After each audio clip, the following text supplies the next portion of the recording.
Good morning. Good morning. Good morning.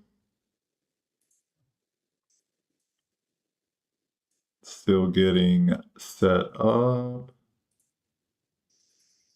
but I'm not currently in any positions, but I'm looking to see if there's any 7 o'clock news that I want to play. A little bit of volatility in the market right now. I see IVVD made a crazy move before 7. Oh, that's the one you were talking about, wasn't it? Yeah, that was a wild move. Yeah, it's working in my favor now, but I've been getting cut by all morning. So, yeah.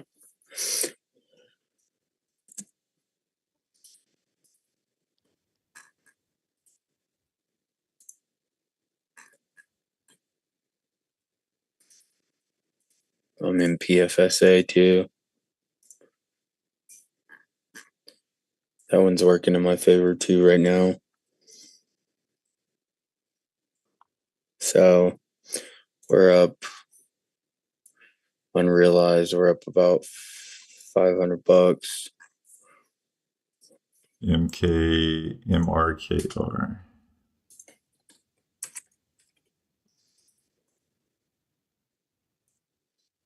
Oh, nice. Jeez.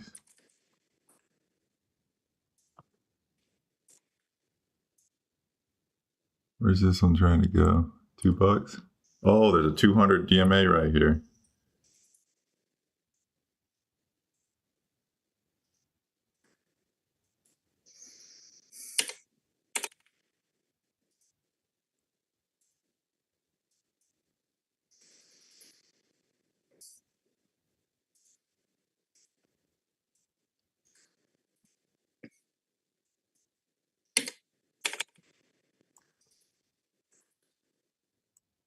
What was it called? MRKR?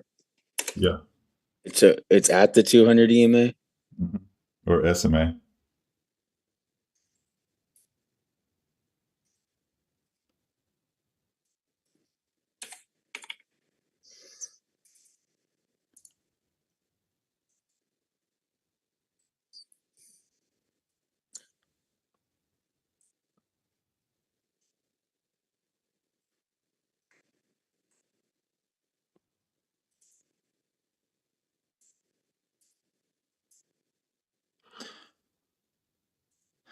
Is it at resistance? I wouldn't say is it. I mean, it's at the 200. Like we were saying, it's at the 200 daily. If you pull up the day chart, you'll see.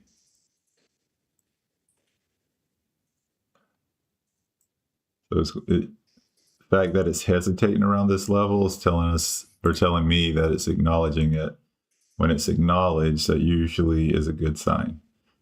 When it busts through it and it's like it wasn't even there, that's not the play. But when it dances around it like it is right now, that doesn't mean it's going to just completely fail, but it's going to hesitate, and hesitation gives you an opportunity to get a position.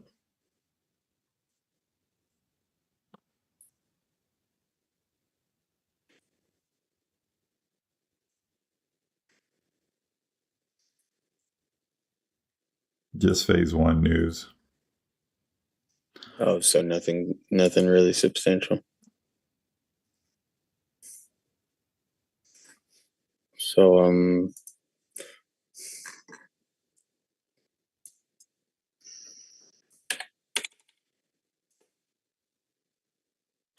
And for y'all that were probably curious, so I went on a roller coaster. If y'all are in the Discord, y'all saw my post, the end of the day recap with INHD. Man, it sent me on a roller coaster yesterday. Should have cut whenever I was adding. Long story short, I was very, very red in that position.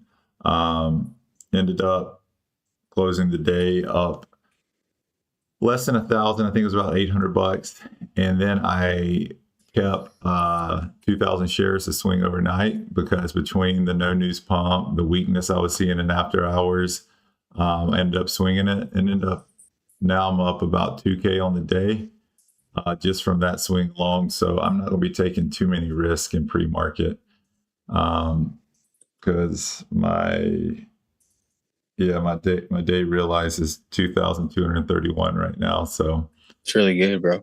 yeah, I'm gonna play, but I like playing this way where I'm just like being particular about entries. But MRKR seems like anytime it gets up to that 190 range, 195 especially, or 193, I'm gonna look for an entry with it. But probably take profits pretty quick today. Not give it an opportunity to reverse on me.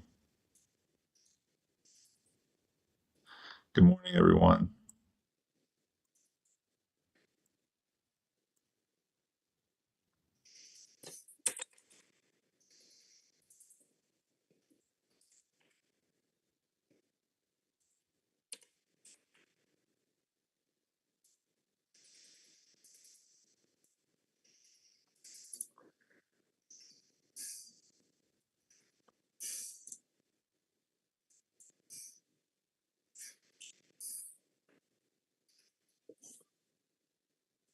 EVOK might run. What? I was just reading what Saber said. He said EVOK might run. Oh, yeah, it's up about 20. It's coming up on some resistance.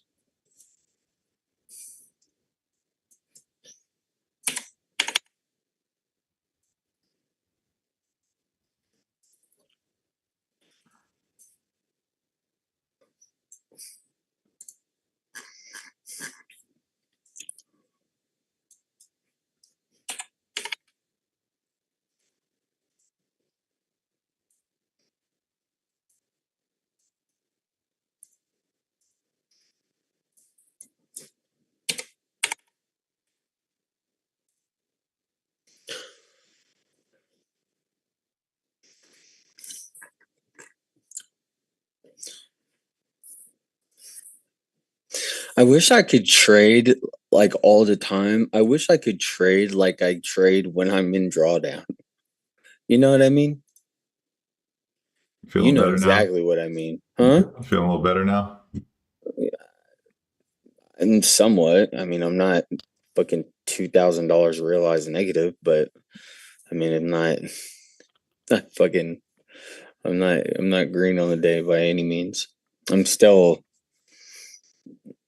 about 1K in the hole.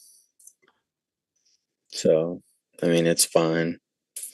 It's fine. MRKR was a really good play. Whoever called that, I'm gonna hold the 2K shares that I have because I'm pretty sure it's gonna go back to zero. So I should be um I should be pretty good. IVVD is going against me, but I think I don't know how I feel about it. It's been pumping all day, so I'm probably gonna cut it. And then PFSA, yeah, I feel a little better, but not like. I mean, bro, you know how it goes, bro. You of all people understand. Yeah. I just have no idea. Like this morning was just it was a rough morning, bro. I didn't mean to, because guess how much the 1,000 shares were on THAR? How much? $275. Oh, really? Yeah. So yeah, and then I've fucked up. You know, it's so funny. If I would have went short on that position, I would have killed it. That's why we go short, bro. Yeah, thanks for reminding me.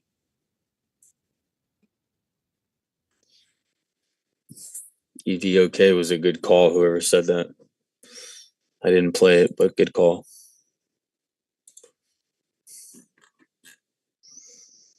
ASST. Oh, these are all alerts from yesterday. But yeah, no, dude, I get the roller coaster Well, we're starting playing better when you're red. Like I told you, I'm about embarrassed to say how red I was yesterday, but uh, managed to make it green. And then this morning flush when I INHD made it all worth it. So I'm going to be a little picky today now that I'm sitting at 2,200. Honestly, if it wasn't for me already for not wanting to disappoint the live stream, I would not even be trading pre-market right now. I'd be catching up on sleep. But I'm just gonna trade lightly to this pre-market. Yeah, I think I'm gonna cut my size down, bro, on my trading, because I think part of it is my size my size, like, because I'm not, you got to think, bro, I'm not trading a big account right now. So like I'm trying to trade like I would. I just still am struggling with the adjustment, bro. I'm still struggling with not being like my starter, not being, 2K shares or whatever. You know what I'm saying? Like, because I see a $1 or $2 stock and I want to get in to scalp it. But, situations like THAR, that's a $10 stock. And then it goes against me. And it was only like 30 or 40 cents, but I was already, quite a bit in the negative. So plus the 275 I played for locates. So I'm already like mentally in drawdown. So yeah. Yeah. It was just a shit morning, and it was my own fault. I was just like feeling really down on myself for, whatever, for the first part of the morning. It wasn't a great way to start the day. Totally get it. I was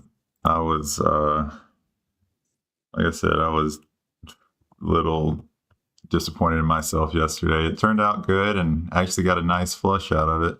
Dang, I wanted to connect my TradeZero. I was thinking about trading on it because I was reading. On TradingView? Yeah, because I was watching somebody else trade and you could see their little profit loss column. Oh, yeah. While they're in the trades. I'm like, that's actually pretty cool. Oh, are you talking about your P&L like on the actual trade itself? Yeah, where you can see it going up and down. Yeah. I'm probably going to hate it because you know how I'm about being invasive and people seeing what I'm doing. But right. Well, I just like it being on my schedule. Yeah, you don't want it to be like people being able to see your shit like at their own free will. You want to have control over it. Yeah. I feel that. That's why I haven't gone public yet, because I don't want people seeing. I don't want to be invaded, like my privacy. I probably need to cover up my TradeZero account number. A lot of smart people on here. They might try to bamboozle you. Bamboozle. I love how I'm just trying it right now while I'm on live.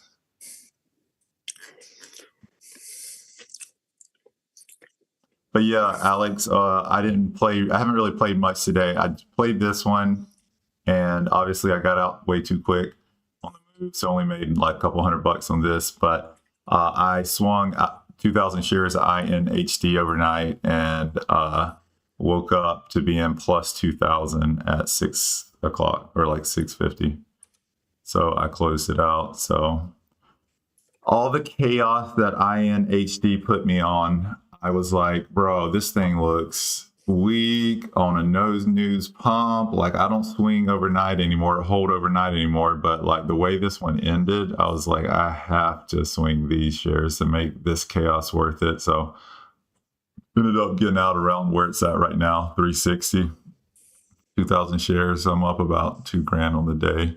A little bit of risk swinging a play like that, but it looks like they got what they wanted. They were diluting through the liquidity, I think. And I figured there'd be a offering after hours or offering in pre-market. And I still haven't seen one, but they have some options. I forget what it's called. I'm gonna butcher it, but they can like slowly dilute 50K shares here, 50K shares here, and they don't have to release a PR. So I think we saw a little bit of that action after hours. Or just people just selling pressure. I don't know. But I like the way it closed. So I held 2,000 shares and it paid off.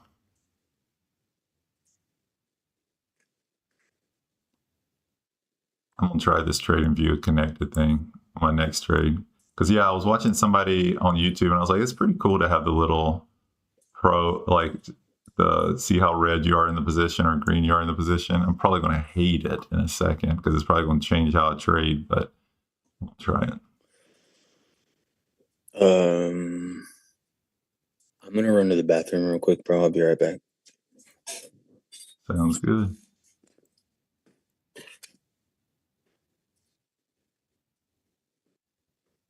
You have a small amount of shares short on OPAD. I haven't even looked at it. Sorry, I've been doing other things.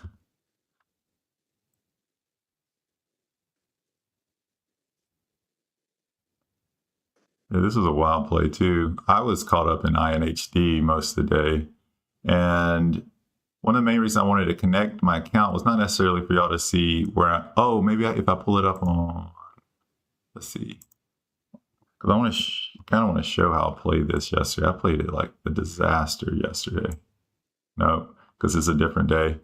But basically, I just kept averaging up, and I was taking profits whenever it would give back. But I ended up getting too big of a position. Oh, you can see where I closed this morning, but oh well.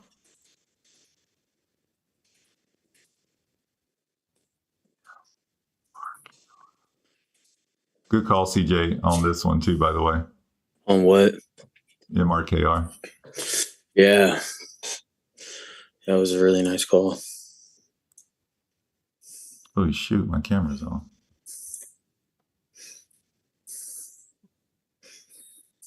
I can stare at my chest, I guess.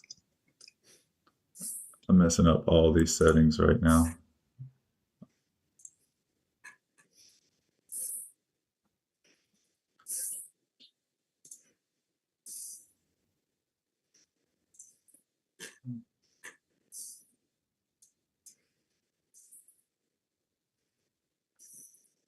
I meant to cover so you couldn't see my account number. Oh, you can still see it. Crap.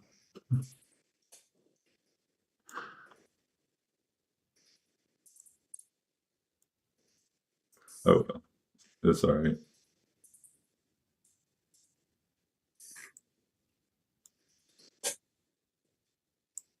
I don't know if it matters if my account number's in there or not. We'll see if anybody hacks my I think as long as they don't have your password, I think you should be good. We'll see if I get hacked.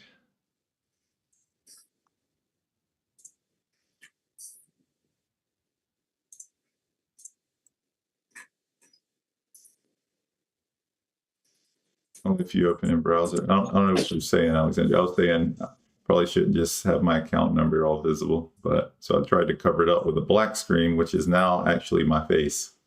So that was not the plan, but we're gonna roll with it. I got a shirt on today, so that works. Are you actually in the stream?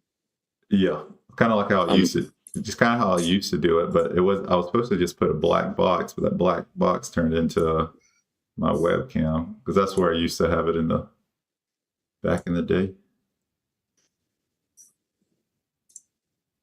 Oh, I see it. I see it. You're in the bottom left. Doesn't Damn look it. like it's what MRKR is going against you. Yeah, I added a VWAP. I don't think it's gonna hold though. I hope. Fuck. Well, I trimmed most of it at the bottom, but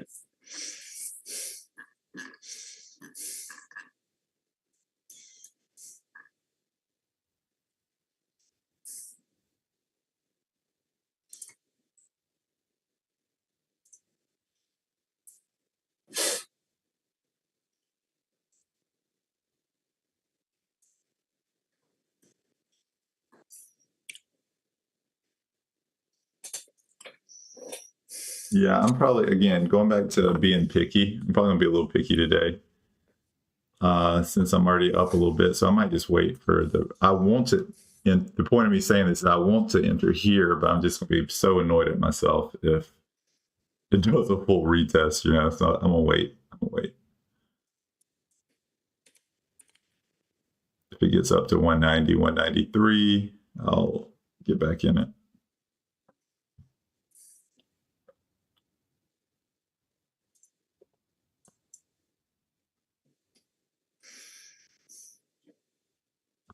In the meantime, I'm going to do some DD on it.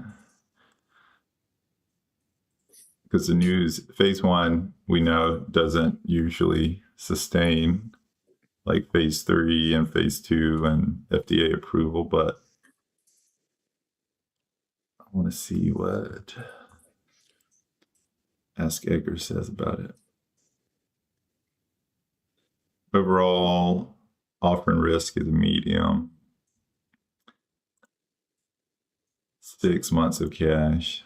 Okay. 12 million float. Yeah, this is probably a good short. Probably should have got an entry, but all good.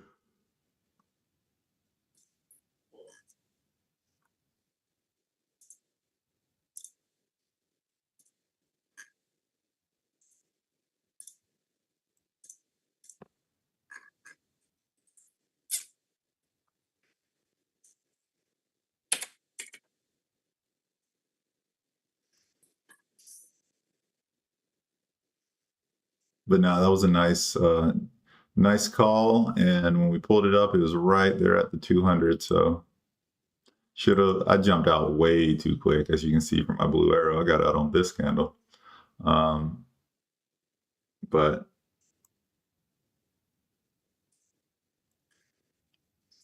oh, good. Let me pull up the comments.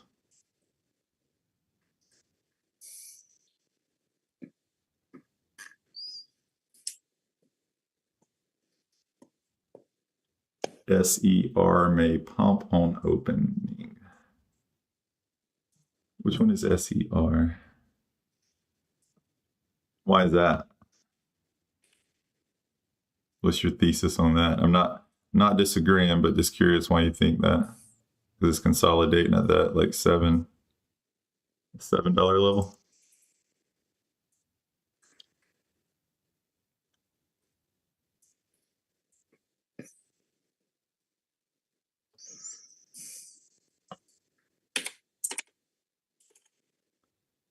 Alexandria, I don't know how to turn it off.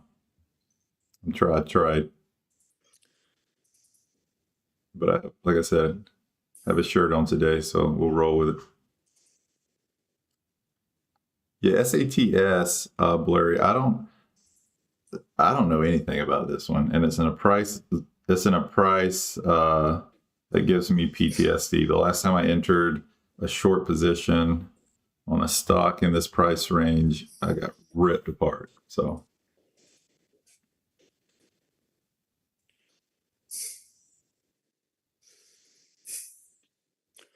yeah, I jumped out of this one way too quick. Jeez. Good job on holding it, bro. Yeah, I just added at view up. I trimmed some because I thought it might do a full retest, so I trimmed some just in case because I didn't want to be full size, or I didn't want to be the rest of my size going up to the top. So I trimmed, and then when I realized we weren't going to stay above VWAP, I went ahead and added again, recycled some shares. So not too bad. I'm still in PFSA. Just kind of holding that one as well. Had an entry at the 85 and then had another entry at 84 when it popped again. And then trimmed in the 70s and then added again at like 77, 78. Now I'm just going to hold because I think it's going to fade.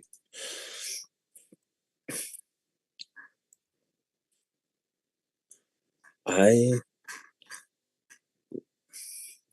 think we're going to fade here in KR because it's not. I appreciate y'all looking out for me, especially Exchange, but it does let me trade on mobile if I'm in TradingView. But that is funny you bring that up because a lot of times it will not do that. IVVD, or if you use one of the other apps.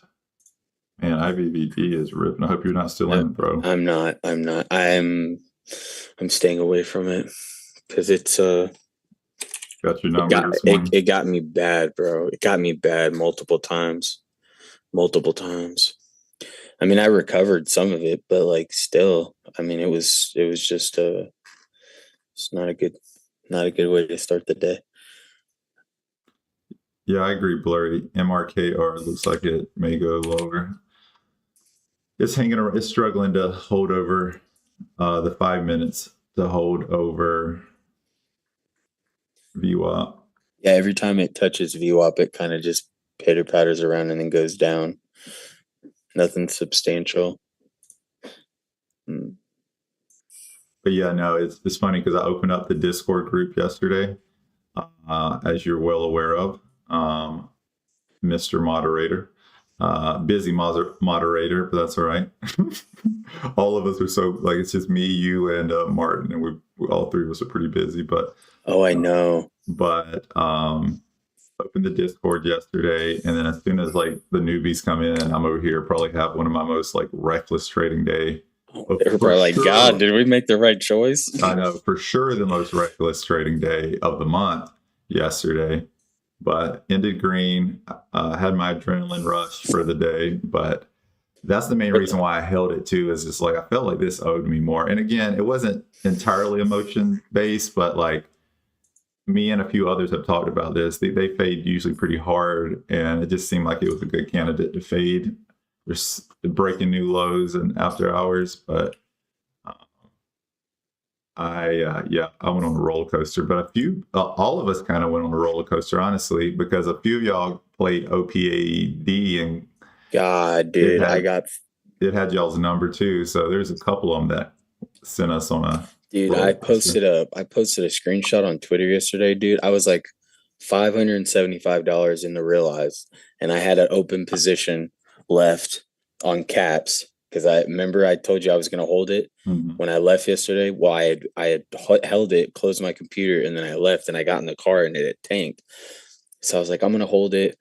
And I posted a screenshot. I was like 575 realized, and I had like $185 unrealized position left. And dude, I got into OPAD because I was like, let me see if I can scalp this. Like same kind of thing that you were talking about. And I was holding it. I closed my phone for like 2 minutes, and I looked back at my phone, and I was down like 400 something dollars, bro. And I was like, what just happened? Yeah. No, those plays are frustrating. Yeah, I was over 10K at one point, and right here. So after it broke 6, I set me a stop at 656 and was like, said a little prayer. I was like, let's do it. If I'm supposed to stop out, I'm supposed to stop out. And because it was getting to like that 2 o'clock, 3 o'clock, I'm like, man, is it really going to keep breaking highs here? And then when it flushed, I played it pretty well. But yeah, it sent us on a roller coaster. Well, actually, I had my first stop at 656, and I had some at 7 and 756. So I was going to scale out 3 stops. But it worked out. I actually got paid pretty good on it. Probably one of my top 5 plays of the month, because it was over 2K. And y'all know I don't trade super big size unless it's Friday, end of day fades. But even lately, I haven't played them very big. But back to the chart. So MRKR, yeah, this one I probably should have got in on the VWAP fade. But again, like I said, I'm gonna be a little picky today. But it does. It's clearly struggling to hold above VWAP. Yeah, I think we're tanking from here. So I'm still in 2K shares. I think I'm gonna trim here in a second. VRAX. I see CJ post an alert. I'll pull it up quick. Oh my gosh, this one looks good.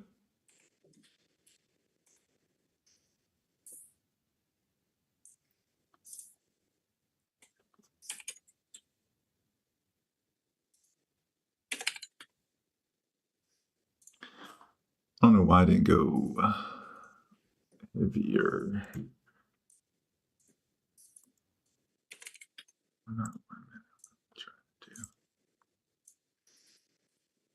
Where's the pivot point at? Under it, 90 cents. There is a 200 at $1.37. 200 SMA. Okay. I'm gonna wait until it gets to. Well, this looks like a good place to enter.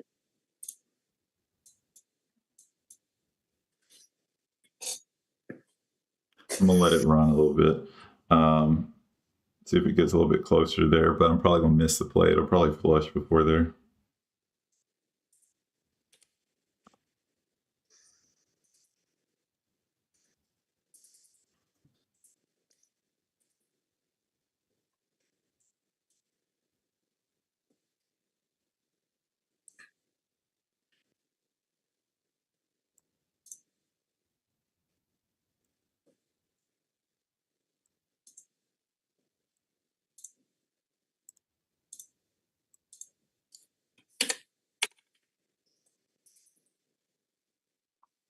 Where'd you get in at?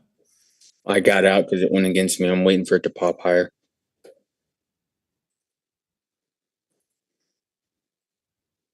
But it's like really struggling to get back up to the highs. I know. I'm tempted to enter soon. I just got in at 117. Oh, I didn't get my locates earlier because they were $10, and now they're 75. Clown. So I'm not entering. Man, I should have grabbed the locates.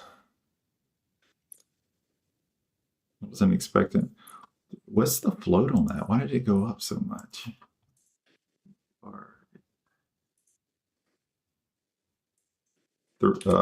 Less than 4 million float, 3.81, but that's a crazy jump.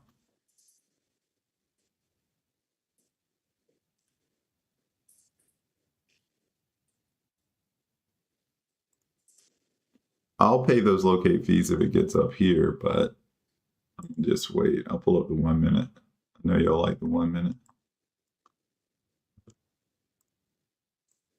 You remember how we had that conversation? Have you been trading more of the 5 minute or still pretty 1 minute dominant? No, I've been trading more of the 5 minute, especially on those early pre-market plays, like the ones that when I first get up in the morning and I'm looking at the charts. A lot of my plays,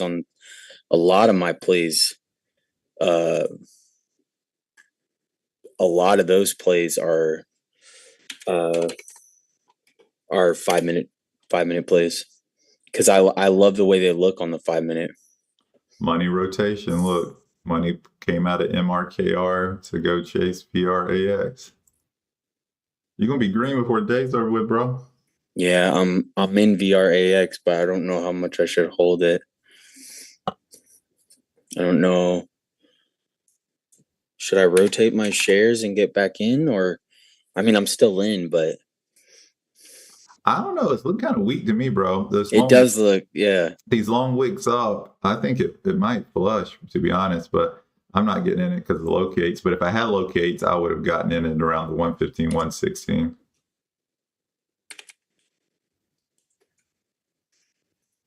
We're seeing some pretty good flushes today. You might be right. I might be green before the day's over. I came back from negative 10K. You can come back from negative 2K. Putting it out there, bro.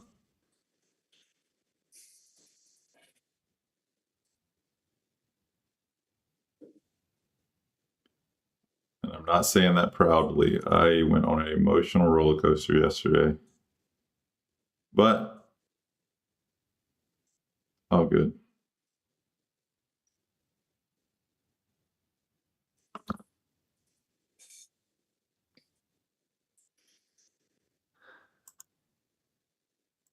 And if you didn't see it, I did post the end of day recap in the Discord group. Kind of. Yeah, I read it.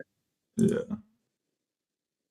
I read yours too, bro. You had I mean, we both came out green, so that's what matters in the end. But, bro, I paid for it. emotionally. So did Yesterday. I, dude. I was at work. I was at work, fucking tripping, bro. I was at work tripping because I was like, oh my god, what the fuck happened? What the fuck is going on? And then I saw, and I was like, oh man. I was like, that's fucking wild. Well, I'm still technically down 1,000, but I've cut my negative P&L in half, so that's good. I really like the way VRAX looks.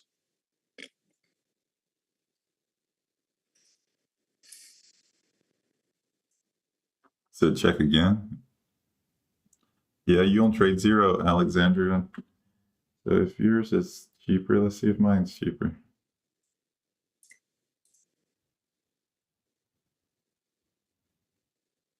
No, it's a little cheaper, but I don't want to enter now. If it makes a little pop, I will, because it's still $20 for 1,000 shares, and I'm not going to enter right here. That's just not how I play these. If I get a little pop, I'll enter. It won't stay over VWAP either, so I'm pretty sure we're gonna flush here. That's what it looks like anyway. No, you're right, bro. It's struggling to hold above VWAP. I want to see one more little failed move up, and I'll enter on that, or potentially enter on it. I was gonna say, did you get locates? No, I got my finger on the trigger though. If it gets up to like 118, I will.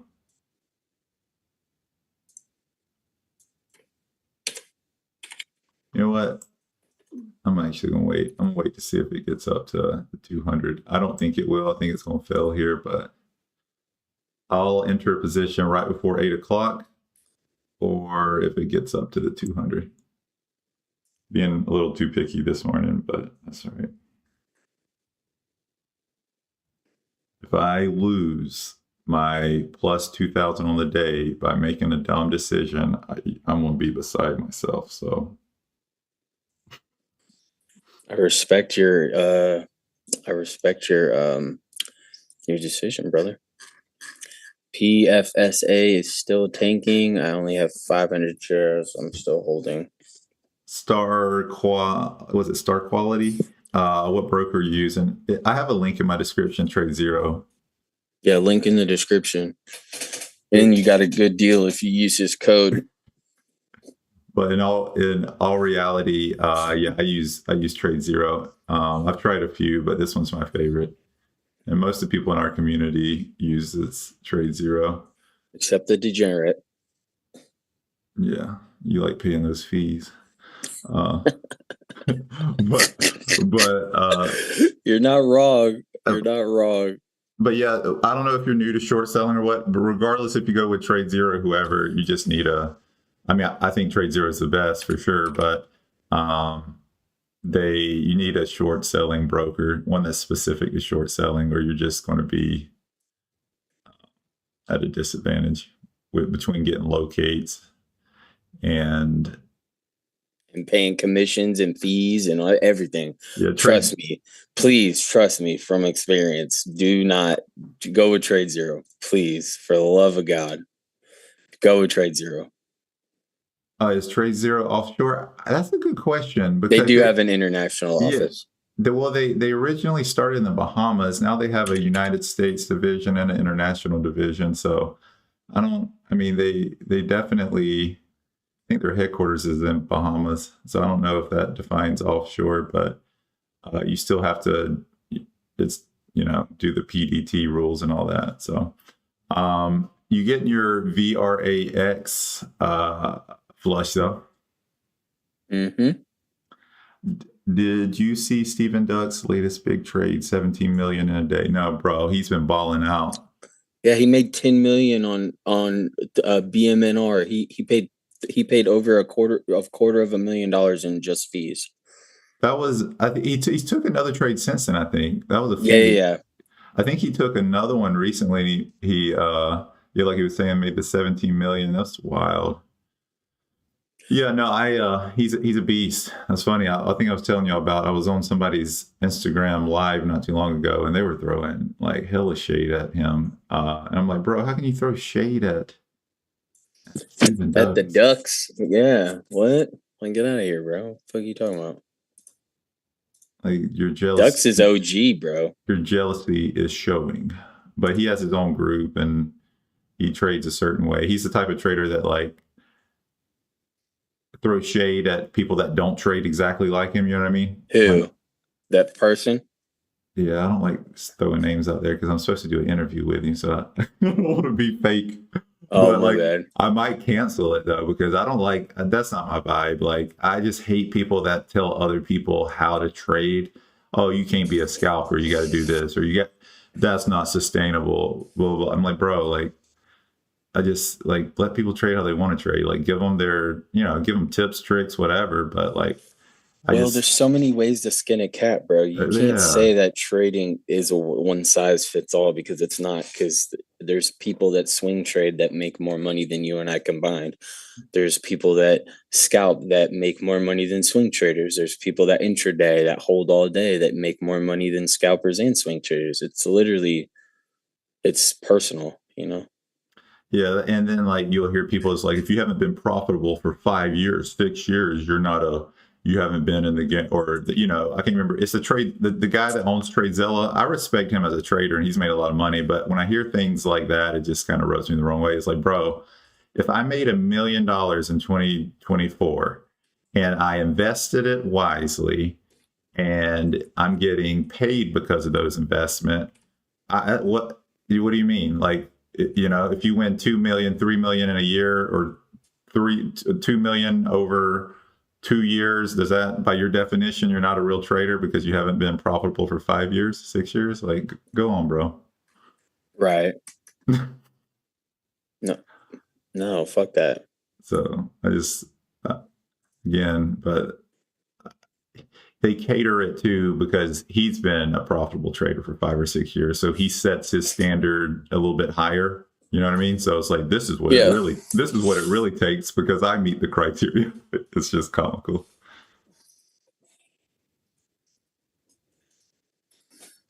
Did you happen to call Dave Ramsey? No, it's another bear, a very big bear in our industry. I'll tell you about it, Steven. And I'll tell y'all know I'm truthful with y'all, but I don't know if I'm gonna bail on it, to be honest. So, and then if I bail, I'll say I that. think I know who you're talking about. I'm not going to say any names, but I think I know who you're talking about. Yeah, you probably do. I'll talk to you afterwards. Yeah. And if I lock it in, I'll share with the group. But since I'm throwing a little shade at him, I don't want to blast it. But yeah, I just don't like that mentality. It's just like, bro, just like don't throw shade.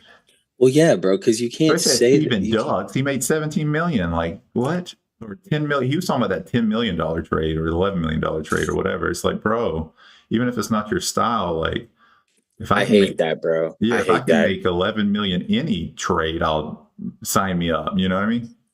Yeah, I can't stand that, bro. Beautiful fade on VRAX. I hope some of y'all held this. I'm still holding. Still holding. I am going to be over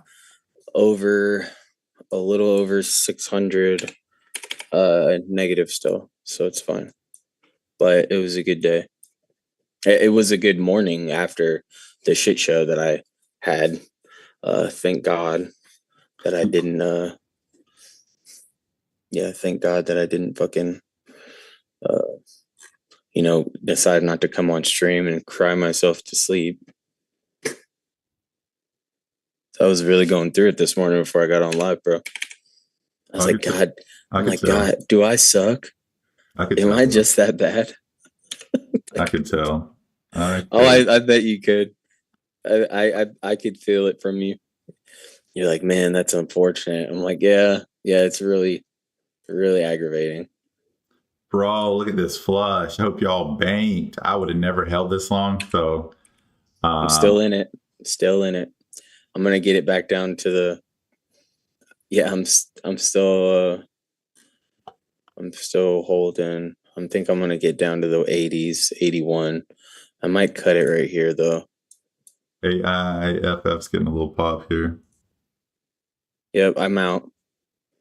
AIFF. Yeah, it's not up enough for me yet, but it's up about 25%, but it's still climbing. Where's the pivot at? I don't know, but the 200's at 350, so I am a little interested in it. It's almost there now.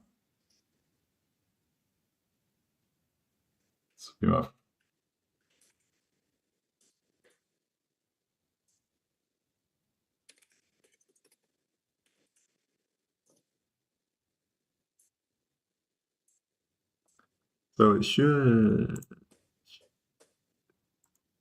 AIFF.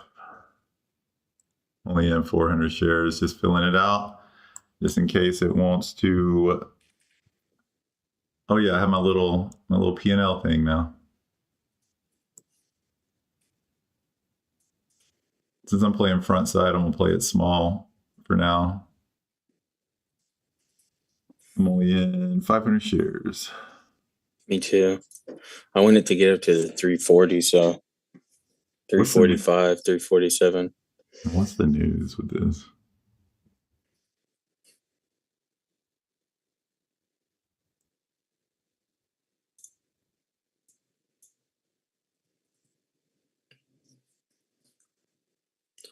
Is there any news?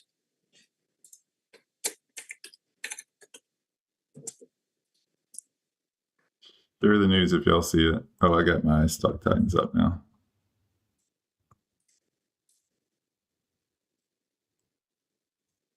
It's going against me.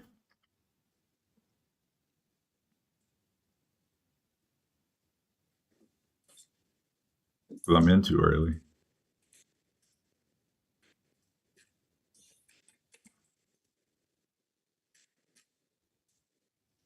What's the news? Deploys NVIDIA. Oh my You got god. NVIDIA in the name? Yes. I gotta cut this thing.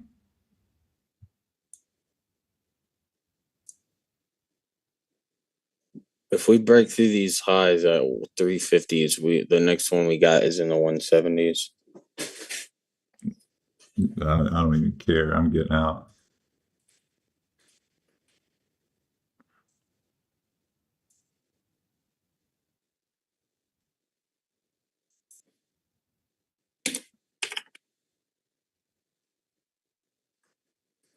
I like my and it doesn't say a collaboration, but it still just makes me nervous with NVIDIA being in the name. And look at this flush.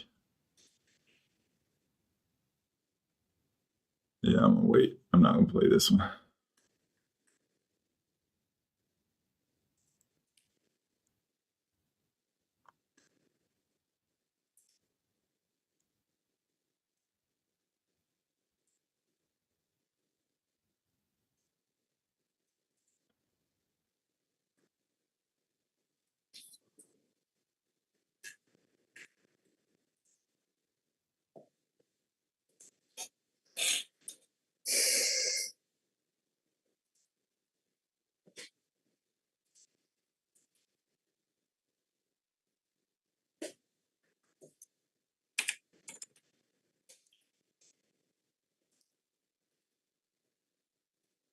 I'm back in it. Because it's not a collab. They're just using their processor. Fuck. Did it break a new high? Nope, not yet, but it's pitter pattern. There we go. I like that slam down. That's good news. There we go. If it breaks a new high, I'm just gonna cut. Me too. Got me another order waiting at 354, but like I said, I'm playing it pretty light.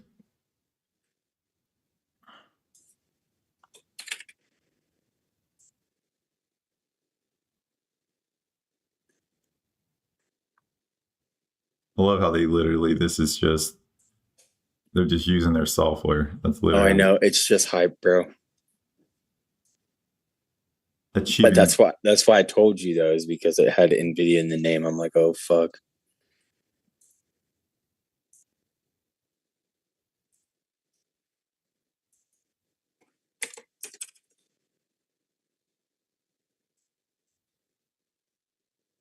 Probably will take profits quick on this one though.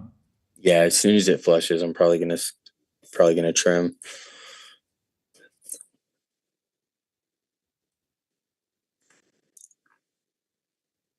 And if we get a strong bounce here off VWAP, I'm just going to get out. Should have looked at, what was the other play that we were playing? MRKR. Mm-mm.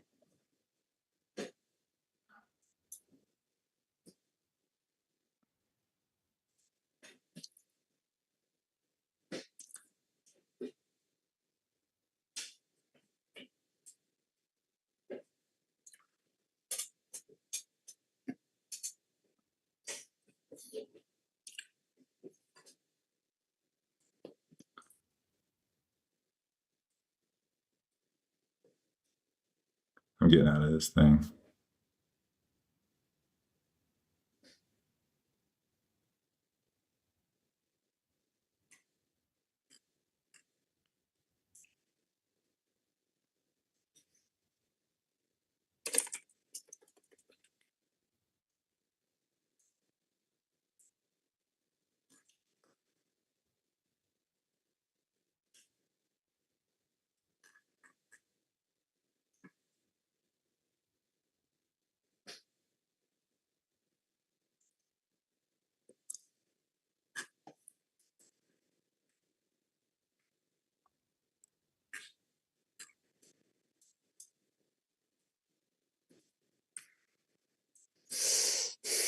You still in it?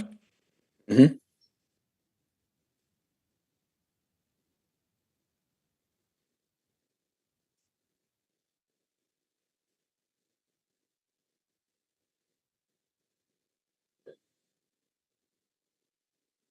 Where did it get up to? 367. Mm-hmm. So don't be careful when I'm playing one with NVIDIA and the PR.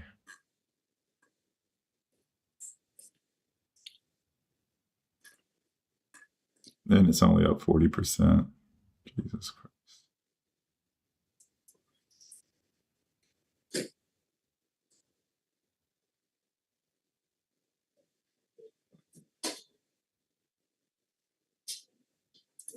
I'm out.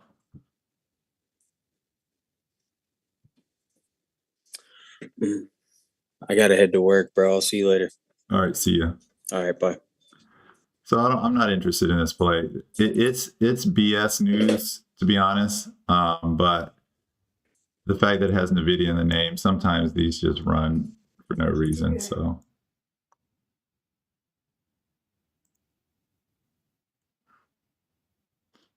I'm going backwards. Now I'm down to 2,109 on the day. I picked the wrong one to play.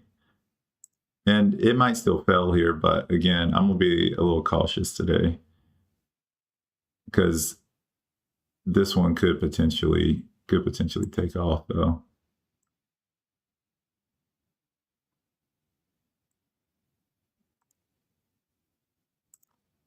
AIFF. Overall offering risk is low.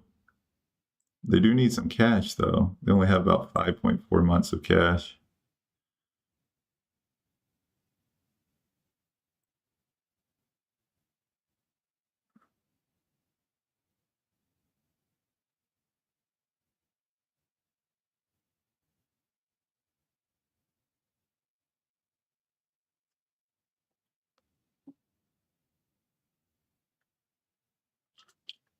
You're right, Saber. It's using their hardware isn't the same, but as you can see from the comment from CJ, it says NVIDIA News. I recognize it as NVIDIA News.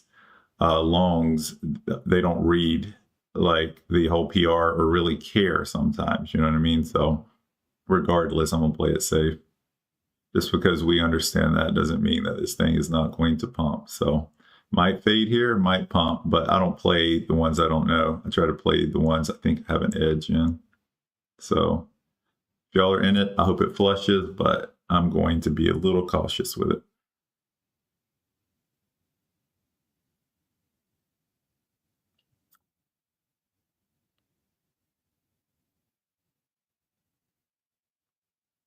Good job on MK. Was it MRKR? That was a good call out.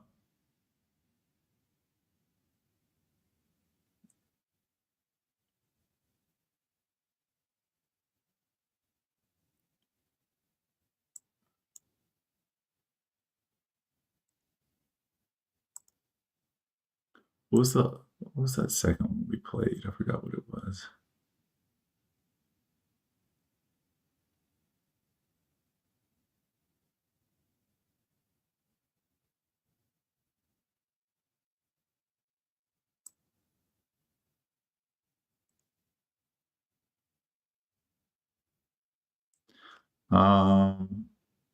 Where are we at?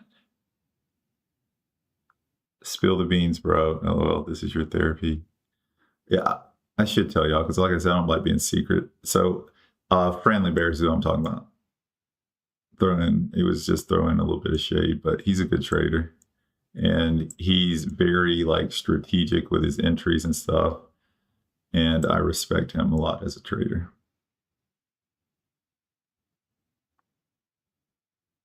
And he has a conference in LA coming up. There's the flush. Boom.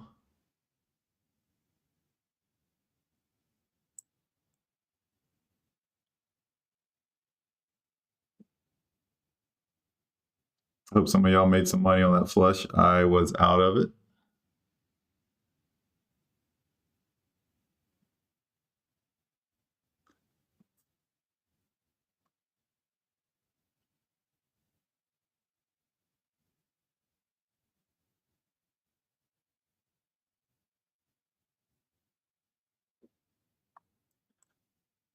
I'm actually going to take this off. I do log out TradeZero. Perfect.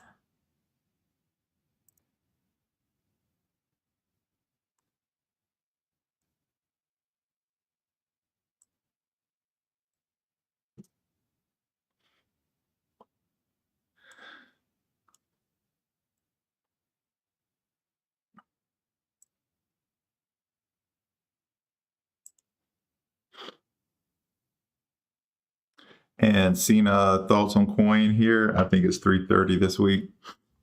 Bro, I don't track these things. I'm a small cap shorter.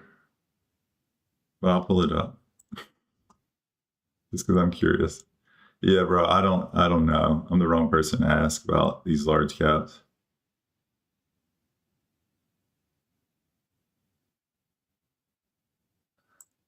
Yeah, you noticed that too, Alex. I just don't like. That's not my vibe. Honestly, that's not my style. I see some traders doing some questionable things, but like, do you? You know what I mean?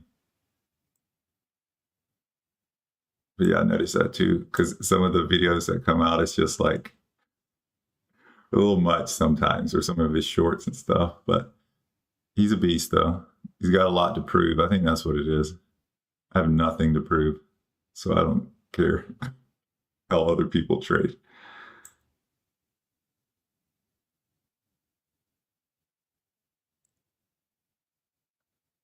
So now that AIFF has fallen below VWAP pretty strongly, I'm still not going to play it because, again, it's if I was like in a different point or mentality, maybe, but right now I'm good. But it is 8 o'clock, so let's see if we get some good PRs here. I see ALLR is moving right now. I'll pull it up. Kind of wanted to see, what was that second one that we called out and played? What was it? Because I wonder if that one's tanking now.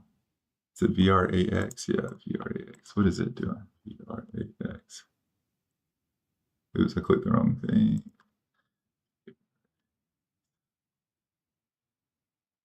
Oh, it already faded completely away. It's already at the 200. Jeez.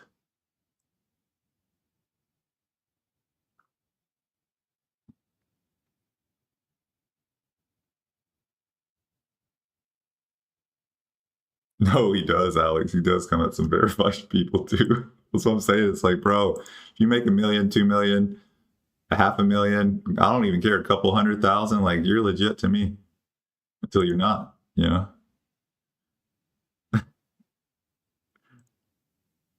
But his story is interesting. It's actually kind of cool. It's similar to mine because I had the brain injury, but he had the brain surgery and stuff. So I think he has a lot to prove. So, but I want to learn from him more though, because he is at another level with the dilution and offerings uh, and taking like when to take positions and risk management. So he's good. He's legit.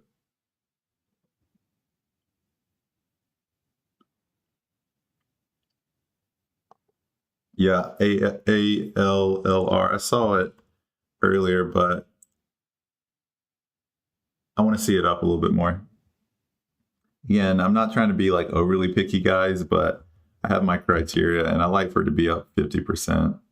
I push it lately since it's a little bit of a slower market and we're not seeing just initial like 100% pops like you see sometimes, where like in the same candle it is, but I'll keep an eye on it.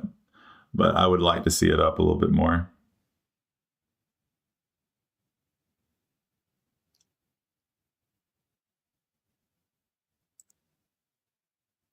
But y'all go to y'all have some fun with it for sure.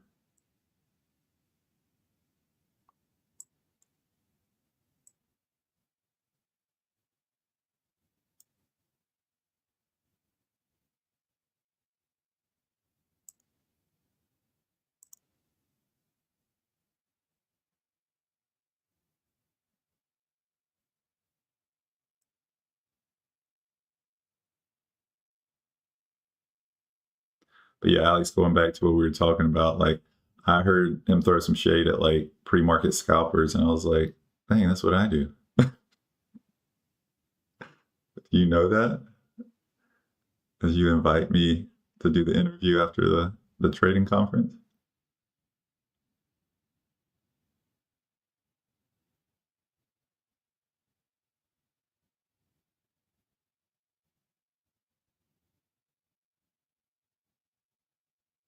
But again, I do.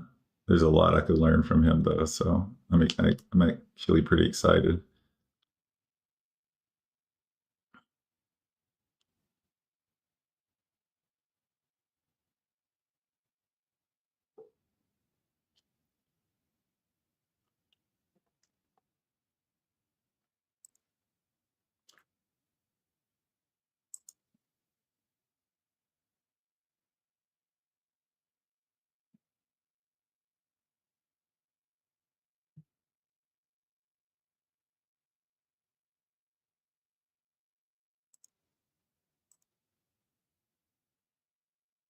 Sorry, it's been a little boring this pre-market. Well, I just haven't taken very many trades, but there's been a lot of good opportunity, guys. I hope y'all capitalize on them.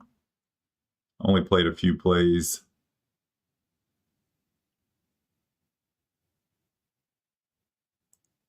What was the other one we were watching? The NVIDIA one, AIFF. Did y'all get more of a flush at 8 o'clock? It's trying to bounce a little bit, but looks like it's struggling to hold a review up.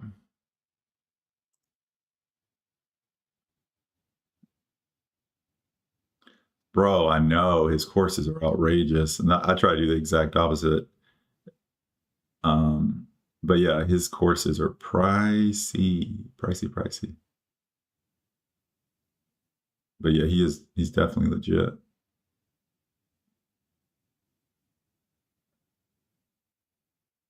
And it's probably because he's worked so hard to be legit. And then, there was this phase where there were so many scammers in this industry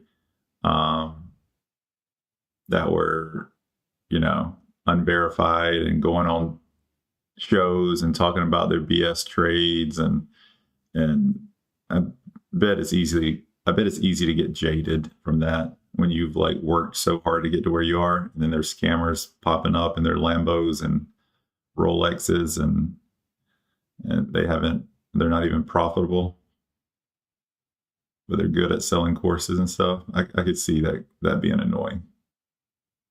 So I get it.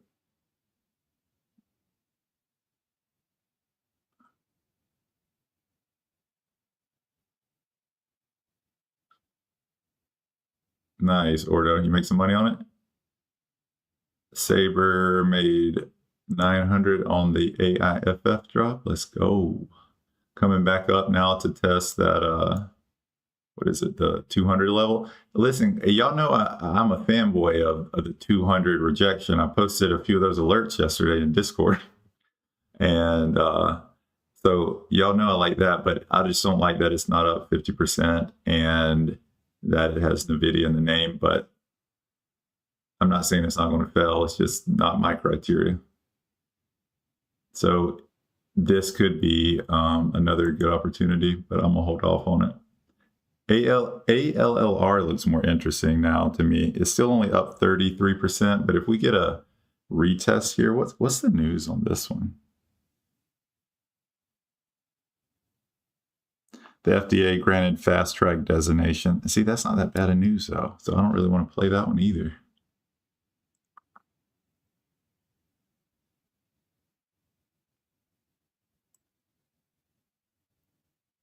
We all know that just because you get a fast track designation doesn't mean that you're all of a sudden going to,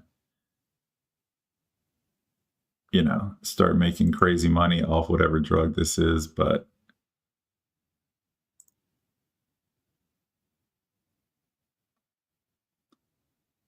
is for advanced ovarian cancer, potentially eligible for accelerated approval, priority review. Prior phase 2 data shows durable clinical benefit lasting over 22 months. Oh, so they already had a phase 2 and it was successful. Yeah, no, I don't want to mess with this one.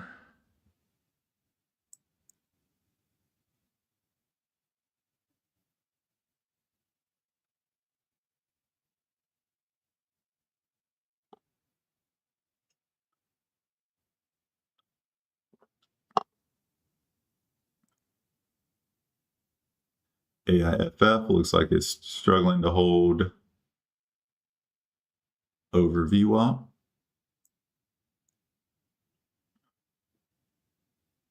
Could potentially get a fade here.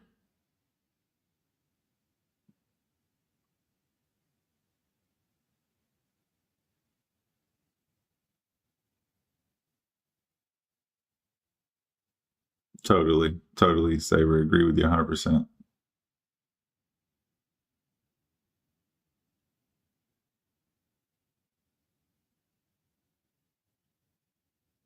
But that doesn't mean the longs agree with you.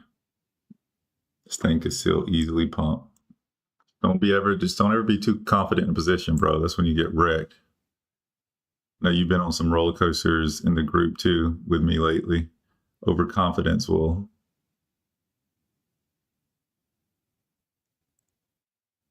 That's what screwed me yesterday. A little too overconfident in a position.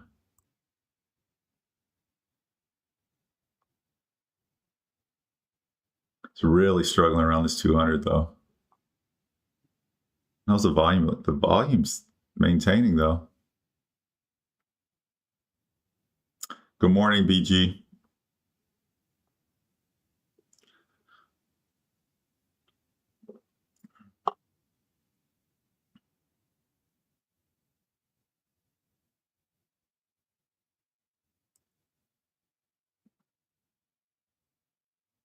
I'm getting these mixed up now. Which one is the... Oh, yeah. ALLR. So AIFF is the NVIDIA one, yeah.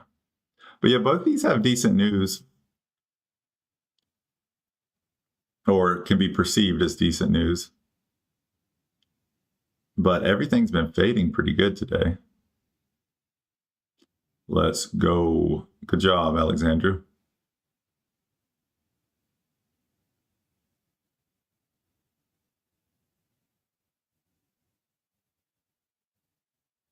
Yeah, no, totally. AIFF has a very, it says low overall offering. So there's just a lot of reasons for me not to play this. It's not up 50%. It has NVIDIA in the name and it's low offering, which means fundamentally they're decent, even though they don't have much cash. ALLR. I'm honestly surprised this one isn't moving a little harder.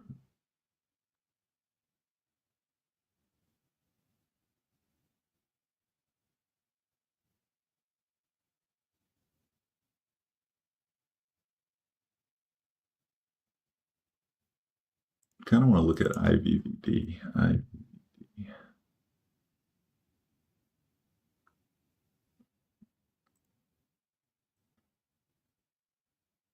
This one's made a crazy move. Honestly, it surprised me. I thought in like after hours yesterday, I wasn't expecting it to make a move like this.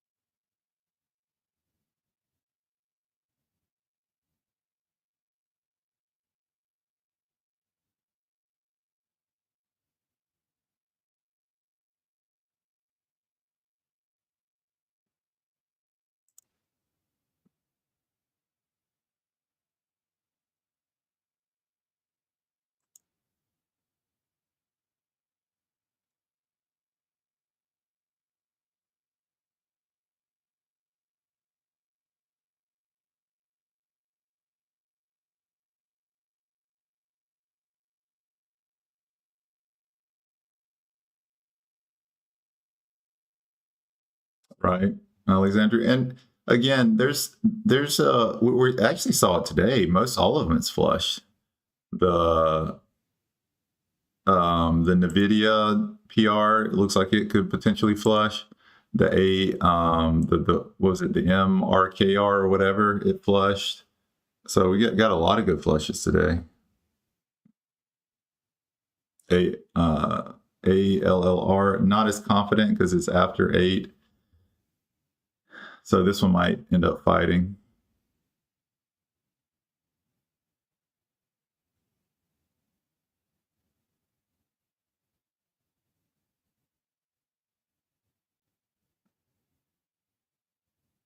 Good job. So Saber, Bordeaux, y'all both banked on AIFF. Let's go.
Yeah, blurry. So you're in at 126, exit 131.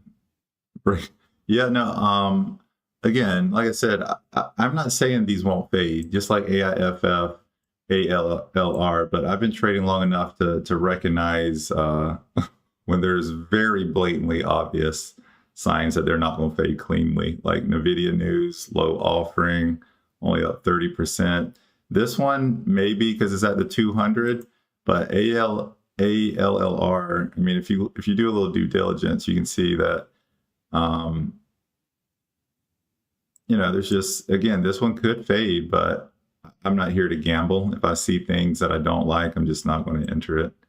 So, especially when I'm up 2K on the day. So, I just haven't seen any beautiful play. I played some of those original ones. I just didn't play very heavy that faded. But yeah, this one right now, I wouldn't be surprised if this one starts making moves up. They already passed phase 2 with success, and the FDA fast tracked their designation. So it's not bad news. So I'm gonna probably avoid it.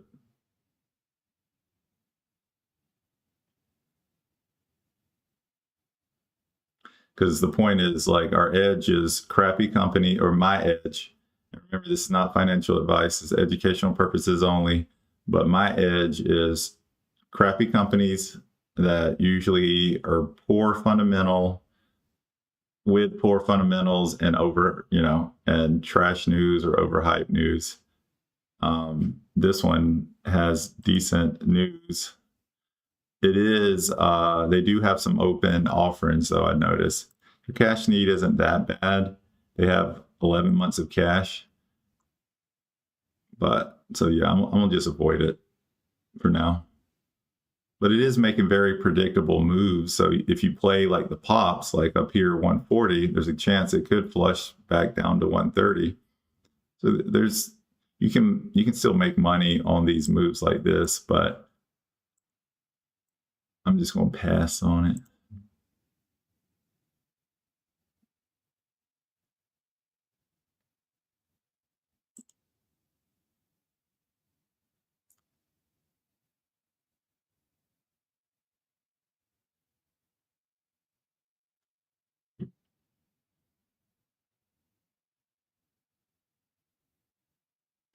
If I shorted, how much are the locate fees on it?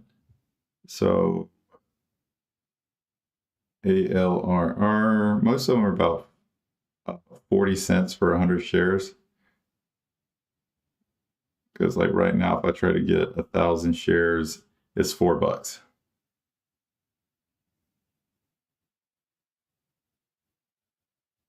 That's kind of the standard.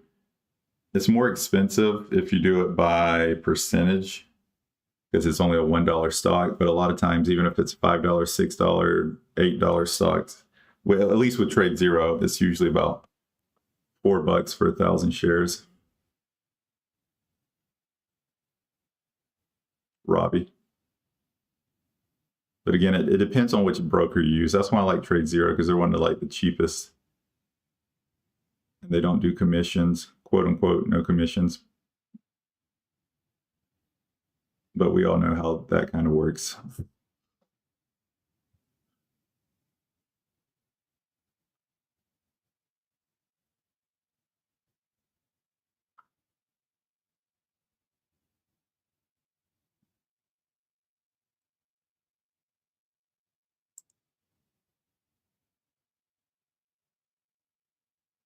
Oh, the NVDA news is fluffy. That's what me and Saber was talking about. That's why Saber played it, I think, because it is fluff.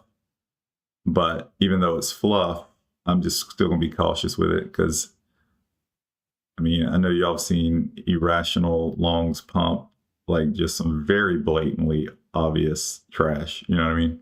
Or just over fluff news. So there's a good chance it does fade. I feel like this is a 50-50 one. That's why I didn't trade it, because it's right here at the 200, fluff Nvidia news, but it still has Nvidia news, Nvidia in the name. So I wouldn't be surprised if it caught a little momentum if nothing else moves. we see some, like if ALLR starts running pretty hard, I think people will forget about AIFF. But if we go into like kind of right now, it's just consolidating. If there's not much else going on, I could see it potentially fading, but it is struggling to hold above VWAP right now. So that's a pretty good sign. The 1 minute is technically kind of making higher lows, but it's struggling to get back above VWAP. So yeah, I could see this one going either way. On the 1 minute, ALLR is looking a little rough though. A lot of red candles.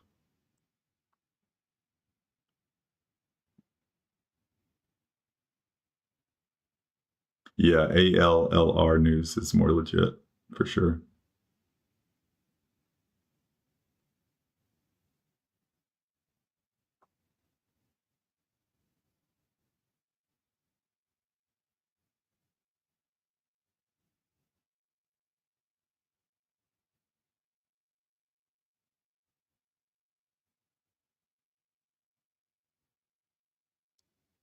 Yeah, I came into this pre-market not planning on forcing any trades, but I wanted to take a little more trades than I've taken.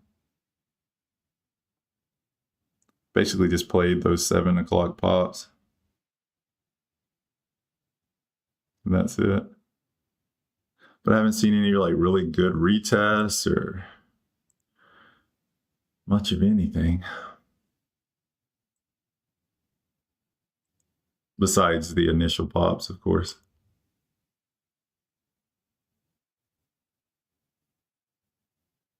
But a lot of good fades today.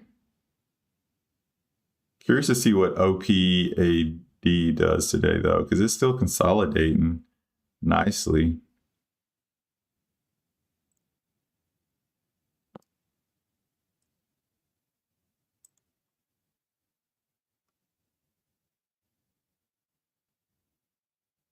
INHD.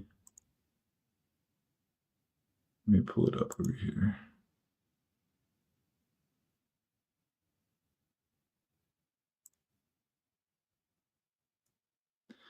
Yeah, I ended up having pretty good timing with my closing. Got out about 360, but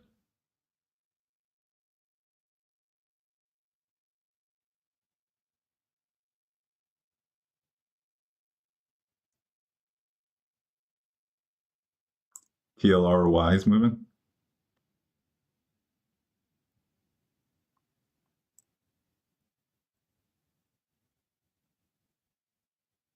Slowly creeping up.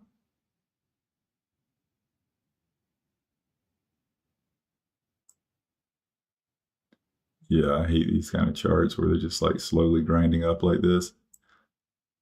But yeah, I think it's a Canadian weed company, Telray.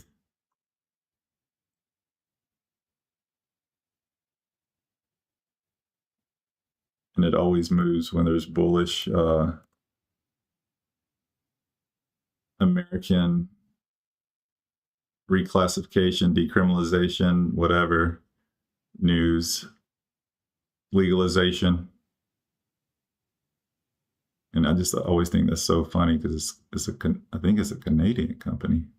So they're not really going to benefit that much unless when we do declassify it, we're going to allow, like, which is very unlikely for us to sell to other countries.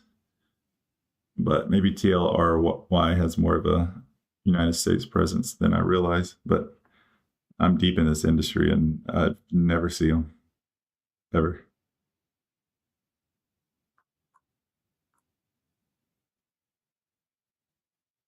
But it says their headquarters is in New York.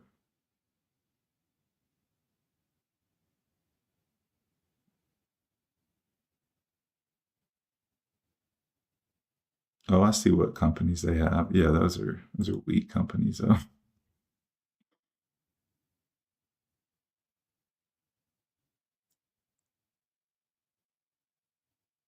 My advice, if you want some good cannabis companies to invest in, True Leaf and GTI.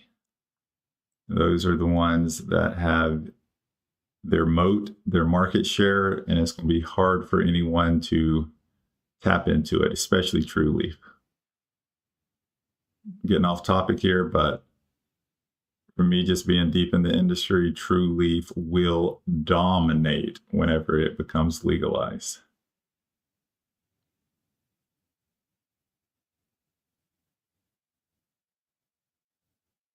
ALLR is $1.45. Yeah, so this is, again, this is not a I told you so. I've been wrong about a few things this morning, but if this one makes me a little nervous. I wouldn't short this one. But again, not financial advice. It's just what I'm doing. AIFF is flushing. Your analysis was right, Alex.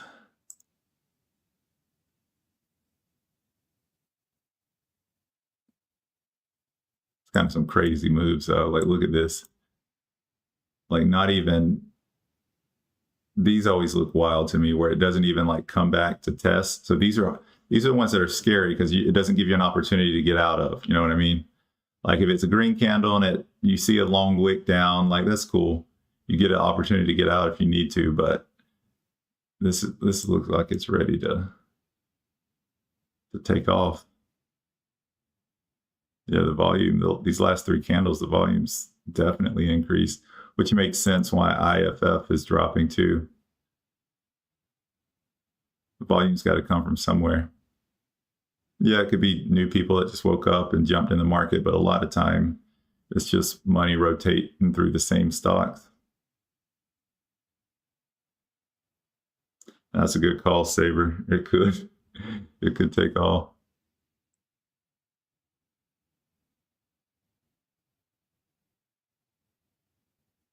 I'm glad I didn't get caught up in OPAD yesterday. The only reason I probably didn't is because I was caught up in INHD, which wasn't much better, but at least it flushed eventually. But OPAD, honestly, it gave a lot of good opportunity at the end of the day. If you were caught up in it, it flushed from $5 to $3.50, almost $3.25. INHD didn't give me as good of a flush. But then it ripped after hours. It's crazy. Sorry, I thought I had it pulled up. Yeah, so it got almost up to $5, and then kind of the end of the day fade happened, hit VWAP, and then just went crazy, and it's kind of consolidating. So this probably, and this is interesting. So it already had a test right here and failed. And it's at the $5 psychological level. Y'all hear me talk about this all the time, especially 5. You can do it with 2, 3, 4, but 5, that's a tough psychological level for these stocks to break and hold. Just like 10, just like 20. There's just like the dollar. You know, there's some that are definitely stronger than others, but we get another $5 retest, I might play OPAD, honestly. I know it has some hype around it, but just might play it, have a very tight stop, breaks a new high, get out. But the risk versus reward, you know, risk is what, maybe 30 cents max. Reward could just be many, many dollars if it flushes hard. That's assuming you're going to stay in it. I wouldn't, but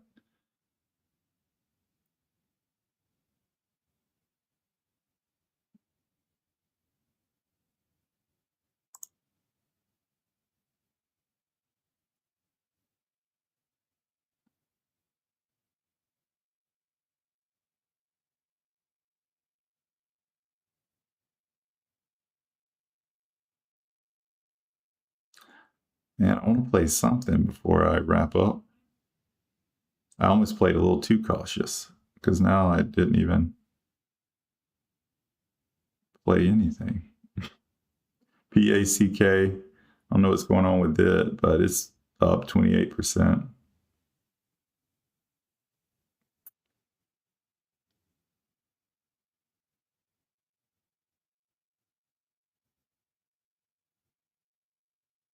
SGRP starting to get volume. It's only got 100K trades, 100,000 shares traded right now. It probably got some 8:30 news. SGRP.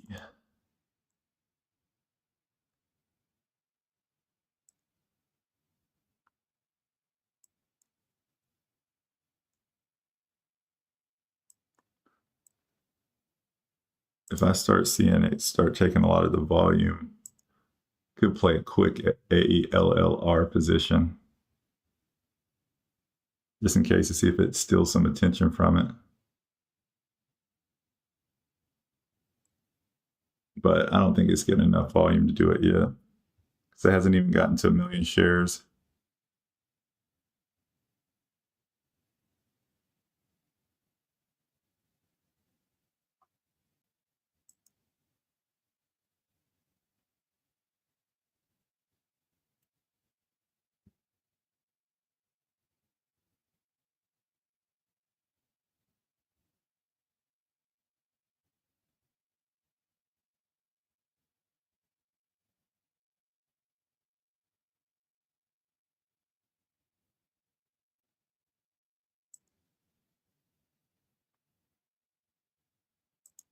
Why can't I just get like they're all popping in like and they're like stalling in like the 20-30% range lately?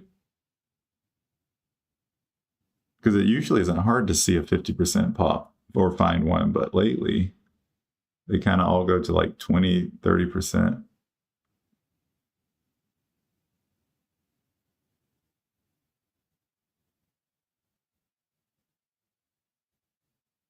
SGRP 200 at $1.44. Nice. So good flush here.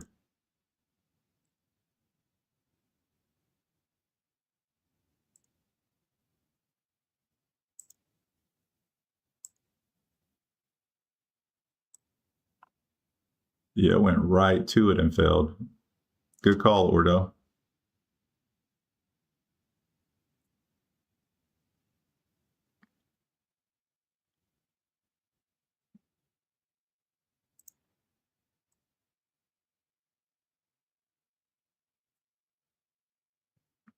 And glad you're finally in the Discord, Ordo. You were one of the first to jump in.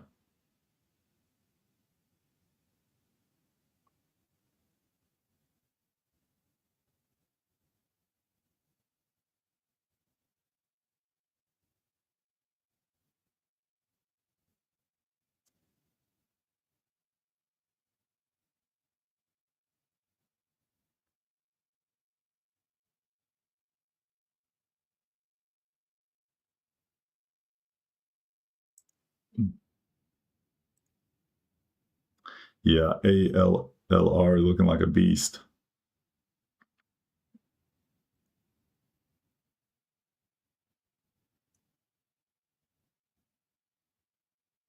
Yeah, Ordo, I try to be real with y'all. I'm definitely a flawed trader that's still learning, but I think we got a good community. I think that's the best part of what we're doing. Got some good traders in here. Steven, who was on the live stream, made 6 figures last month. We got some new hungry traders, got some established, consistent traders. So I think we're building something nice.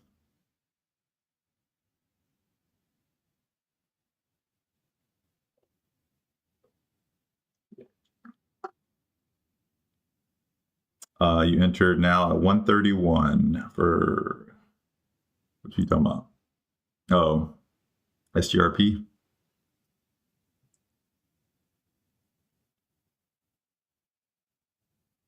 Good luck, my friend. It's only up 16% now.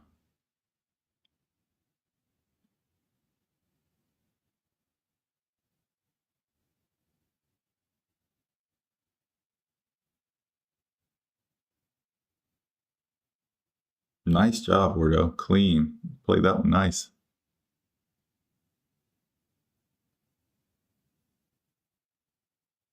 It's going your way, Blurry. Touche.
I just made $2.47. Hey, it's better than being red.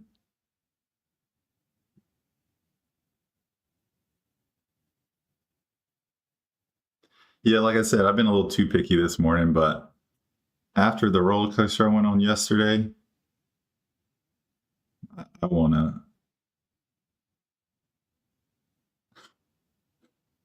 like I said, if I didn't already have this live stream, I probably wouldn't even have traded pre-market. I'm going to come back for end of day fades. I'm not trading middle of the day today. I'll come back in today to see if they're between like 2 to 4, see if there's any good fade opportunities. Because even though, y'all know I talk about this a lot, and I get there's manipulation that happens often in the day, all that. Yes. Very familiar with that. But look what OPAD did. Basically a $5 to 340 flush. INHD, like a 620 all the way down to 440 flush. So this is kind of what I mean by end of day fades. Just looking for a bet, because I got in right here. And if I just would have came back around 2, even if they go against you, it doesn't have all day to go against you. So there's 2 pretty good opportunities in the day fades yesterday. I should have just waited till last couple hours to play these. Y'all know I'm like religious with it on Fridays, but it works every day of the week. Just Friday is it just works a little better. SGRP still looks like it's dying. But yeah, if y'all played, if the law of averages, if y'all played most of the pops today, y'all are doing good. ALLR just made a crazy move up. Again, it's not financial advice, do your own thing, but be careful trying to short this one. Nice fade from AIFF.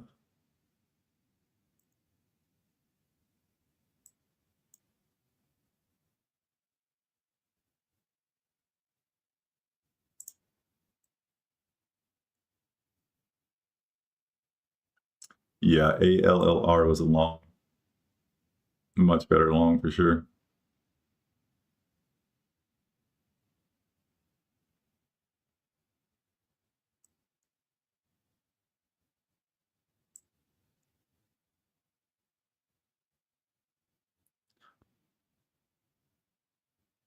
Is there any interesting levels at 2? So it has spiked up to 2 and failed previously.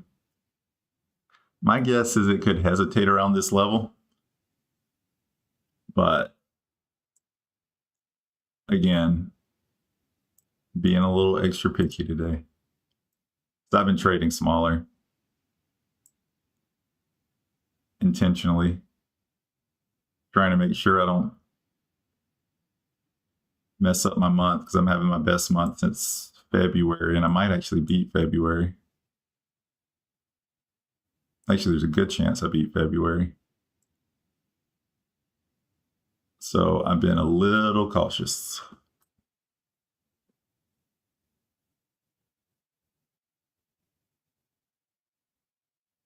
Because I'm really good lately at having one day that kind of jacks up my P&L.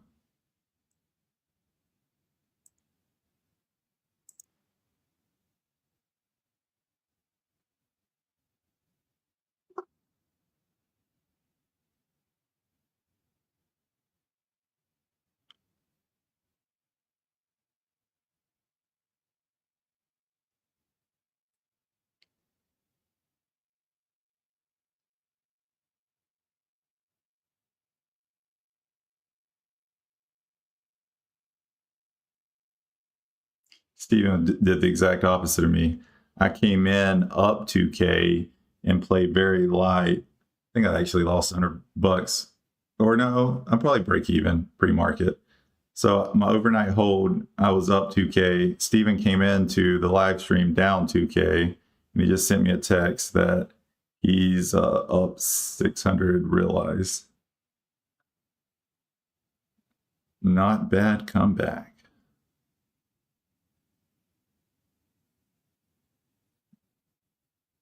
But yeah, there's a lot of good fades today, though.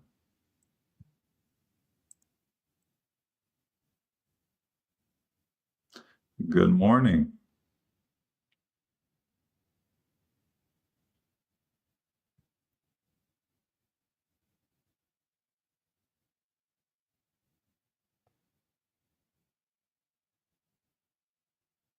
Oh, nice job.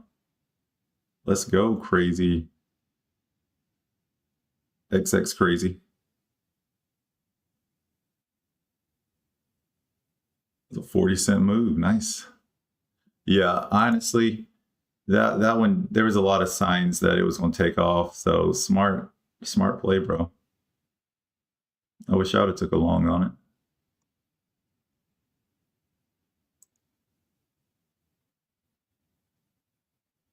Yeah, VRAX was a beautiful play. And I think I played that one. Yeah, I just jumped out way too early. Yeah. I think I jumped out on this candle. If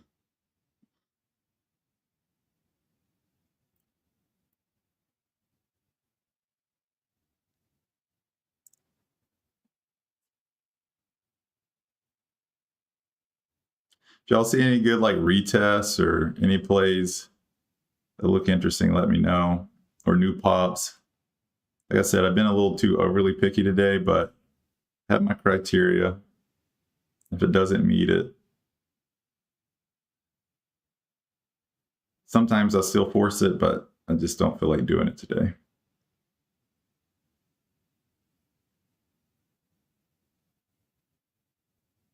BATL may pump on market open, good volume.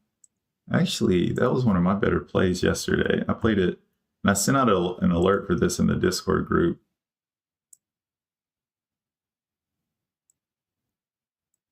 And I caught a nice flush on this one. You still see I have the line drawn. I think that was a 200, but it flushed pretty nice and actually held this one. But why do you think it's going to may pump at market open? Good volume.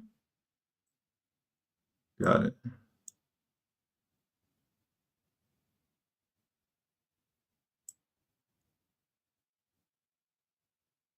I mean, they like to pop off the 200 anyways, as we're already seeing it. So maybe.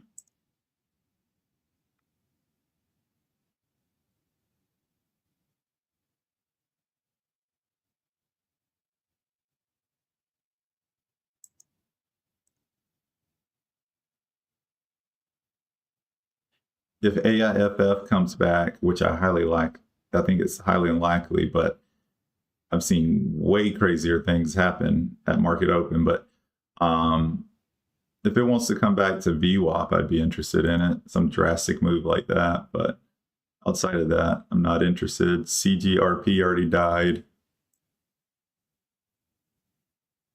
So yeah, not really interested in much right now, but I'll stay tuned, see if anything happens. PMEC is up 31%. What's going on with this one? Very low volume. I don't even have my trade idea alerts on. I've been restarting my computer every morning so it doesn't lag, and I always forget to turn on my trade ideas.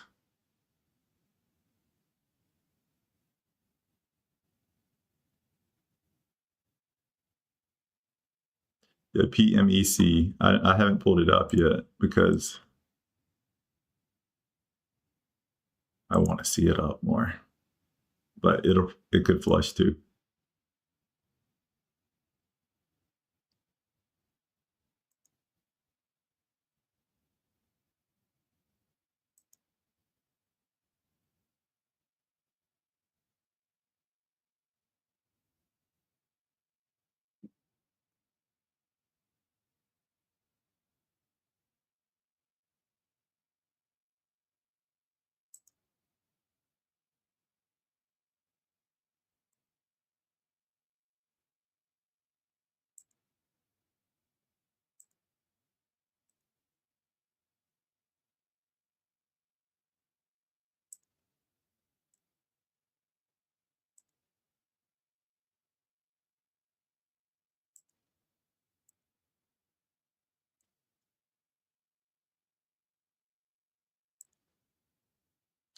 Seems like a decent company though. basically all green on AskEdgar. Oh, this company's cash flow positive. Yeah, I'm good. Ain't messing with this one. They have a quarterly cash flow of 7.38 million. That's not bad for a small cap.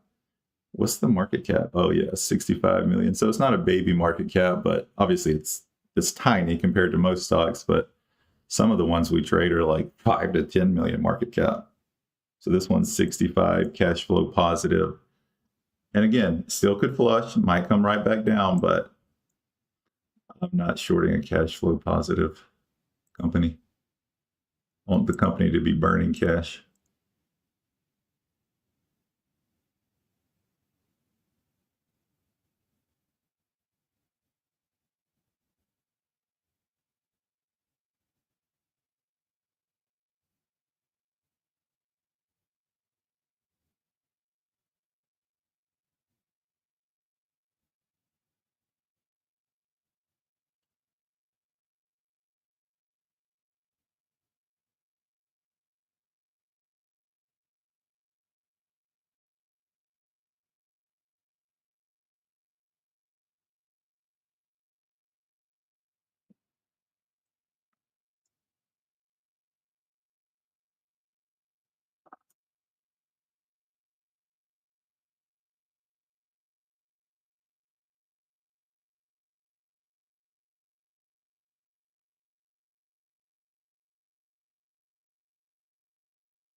Just got a notification.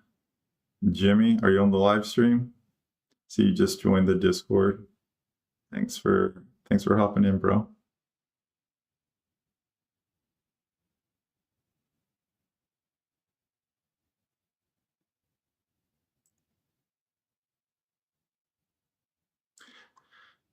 And we'll keep building it out, but excited we finally got to Discord, that's for sure.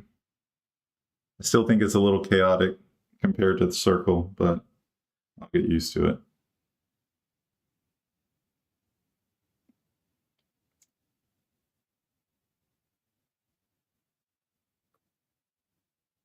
The alerts are definitely way quicker though. I do like that.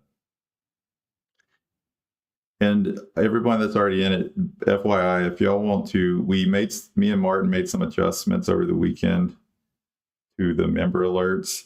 We basically deleted the channel and re-added it. So if you're not getting the alerts, make sure you turn the notifications back on, because I forgot to do it. So I missed all of y'all alerts yesterday. Y'all had some pretty good ones too. Y'all, a lot of good calls yesterday, and I missed most of them.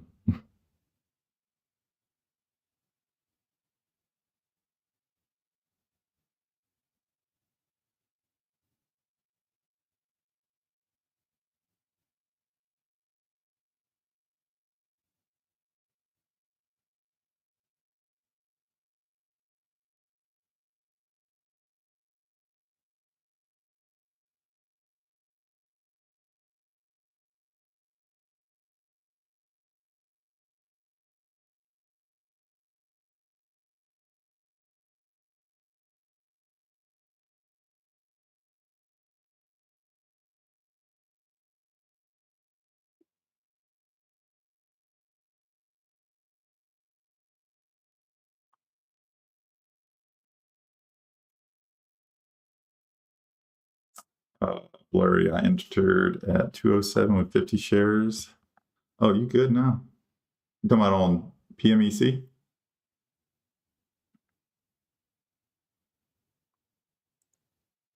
Bro, look at SGRP. Gosh, I picked the wrong day to play cautious. Ooh, A lot of good fades today. A lot of good fades. Basically everything except for LLR. Good stuff.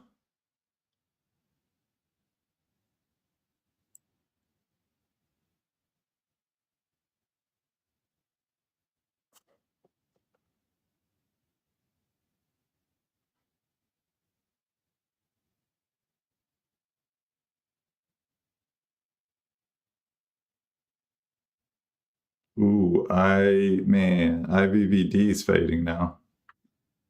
Wonder what caused that. Just finally collapsed. It's just a matter of time. This was a crazy pump though.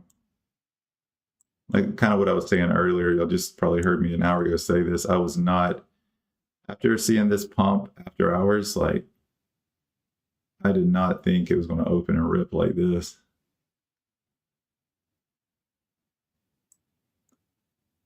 Got to $1.50 and flush.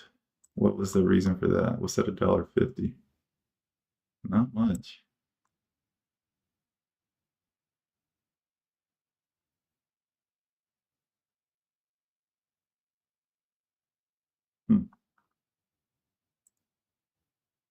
Nothing is blaring out super blatant, but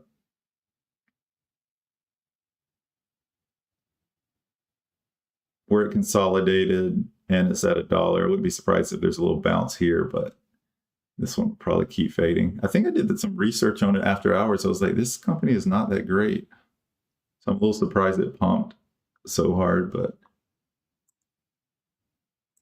good stuff.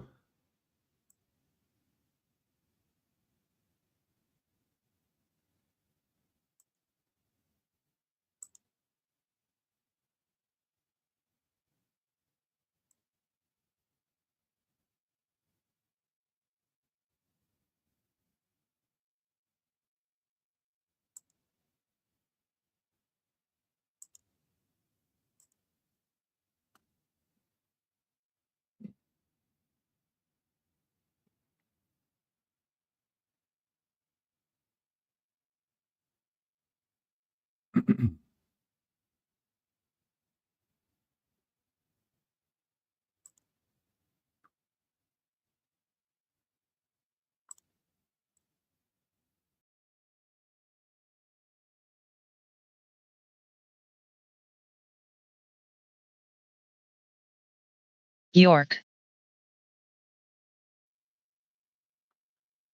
I don't know if y'all heard that. I had my mic off. It said I got an alert from Trade Ideas. What was it? York? Why is it not pulling out?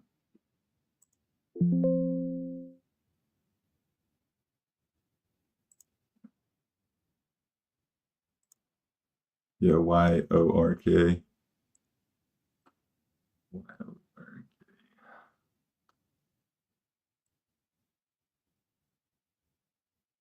The story with this one.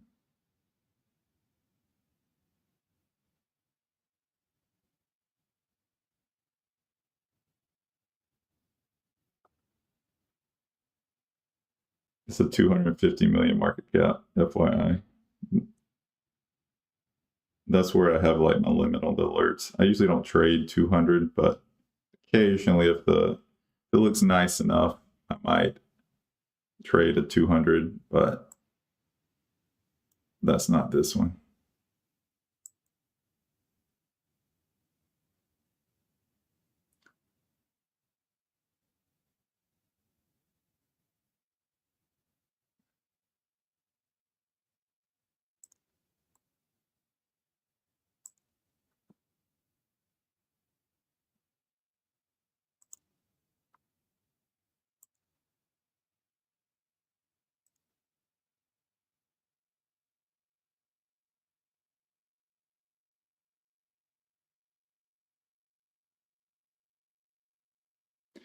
I bought ALLR at 136 for 500 shares. Should I sell them? Any opinion, please? Listen, I can give financial advice, but bro, like, I always recommend trimming. You know what I mean? Like, you're deep in the money, bro. Just don't get fooled by the diamond hand mentality. That's a very toxic mentality. Like if you can leave runners, but if you're up quite a bit, don't be afraid to take profit. But again, that's something that you're going to have to decide, you know, because it could keep running. It might run to 4. Who knows? And then I might look a clown for saying that. But if you're up 60 cents, 500 shares, it's $300, isn't it? So that's pretty good gains, depending on, you know, your share count.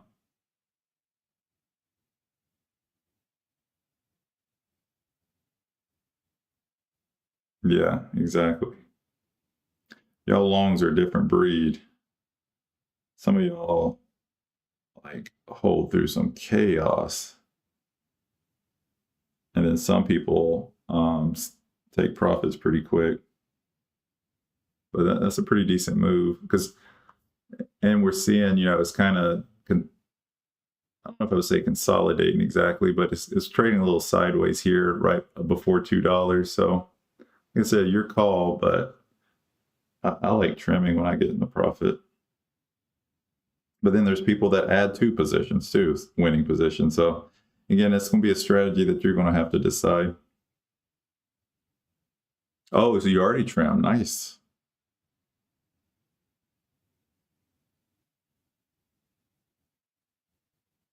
Bro, I'll get in trouble if I tell you what to do. I can't tell you.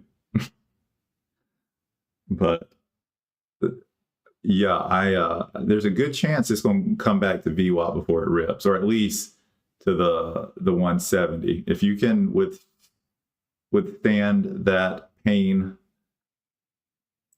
and want to hold, then hold. But I like taking profits. It sounds like you already did. So if you want to hold the rest as runners, do you, bro? I think either way, you know, whatever makes sense to you. But congrats, that's a nice move. Yeah, both y'all, XX Crazy and Manny, good job. Yeah, York did flush.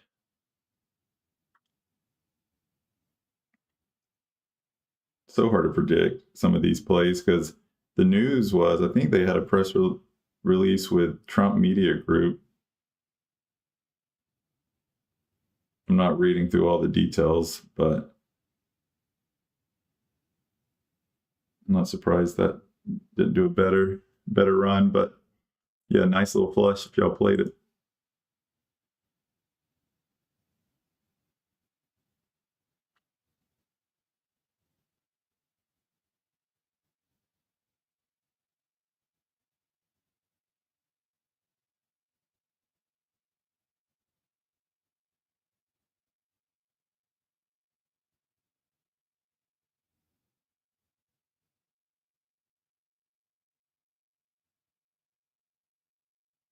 If you are me, would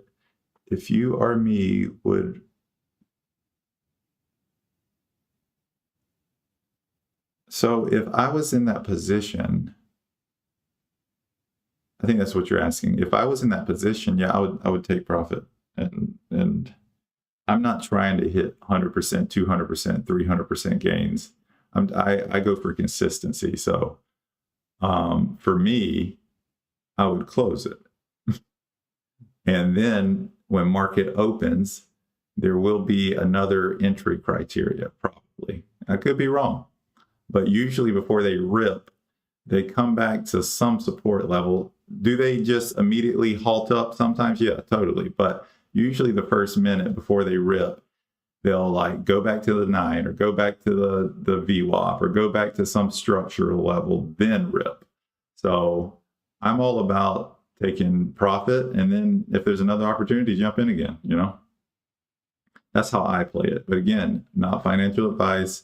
There's better longs on this live stream than me that could probably give you better tips, but that's just one of those things you're going to have to decide. But yeah, no, if I'm up in a long position that much, I'm probably going to close it once it starts making a move like this. because it could consolidate and make a stronger move up totally. But again, that's just something you're going to have to decide. I go for more of the consistent base hits. And if y'all have seen my P&L, like, it's not like I have $10,000 days and then $8,000 days and then no trades and then a red day. I like consistent winners. MKRK is going up again. MKRK.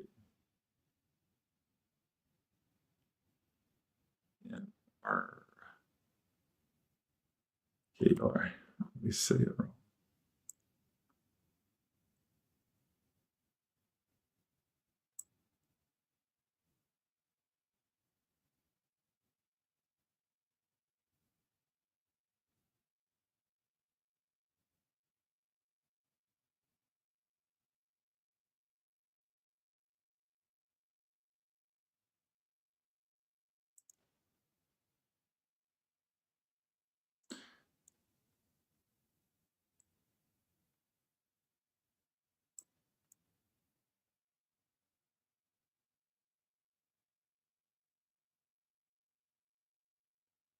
There you go, Manny. Look at this.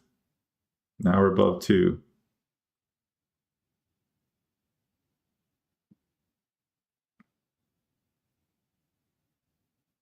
I wish I would have taken a long on it.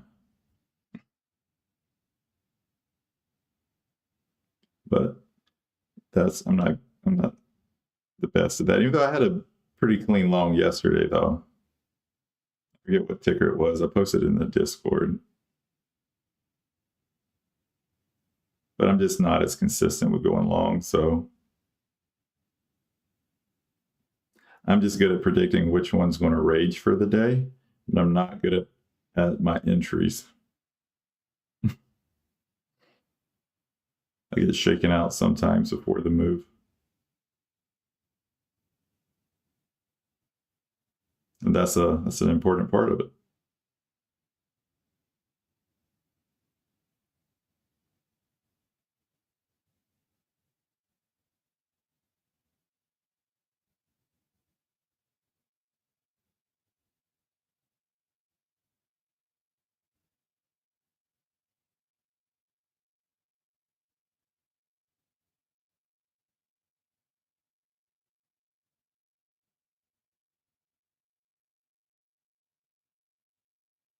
Dang, I'm trying to scroll back in the chat room to see which one I took a long in. I didn't realize how many chats we had yesterday. Jeez. I mean, it's good, but I'm surprised.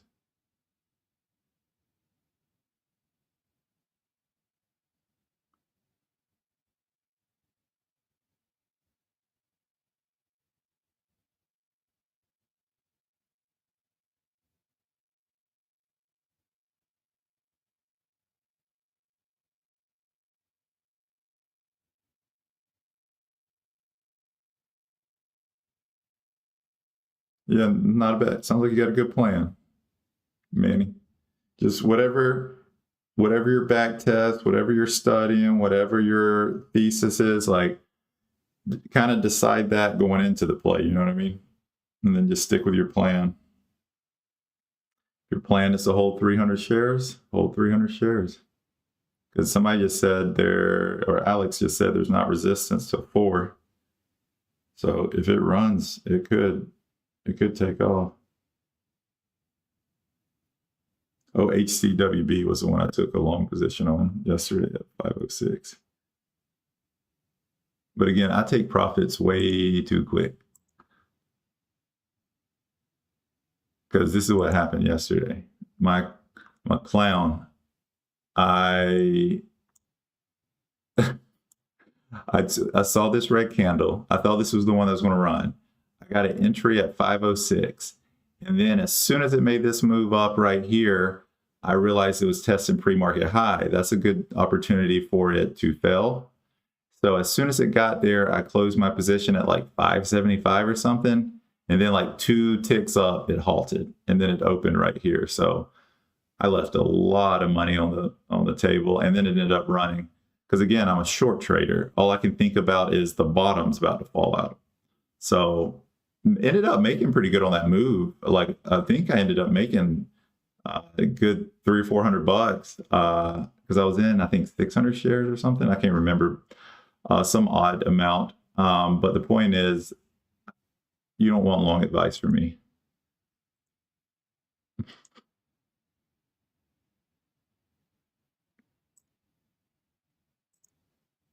Because it takes more than just guessing which one's going to run. You got to get good entries, good exits.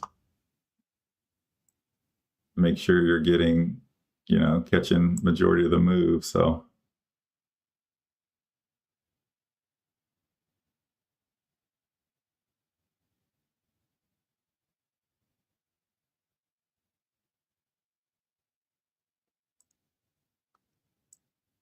CGTX. Yeah, and I brought this one up on the live yesterday. And again, I got stopped out of this one, but it's been on a crazy run. Crazy run. Like, look at this.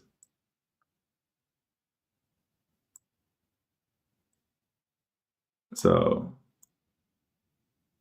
I do think it flushes at some point, and these are the levels I marked, and I'm not confident it's going to get back over 350.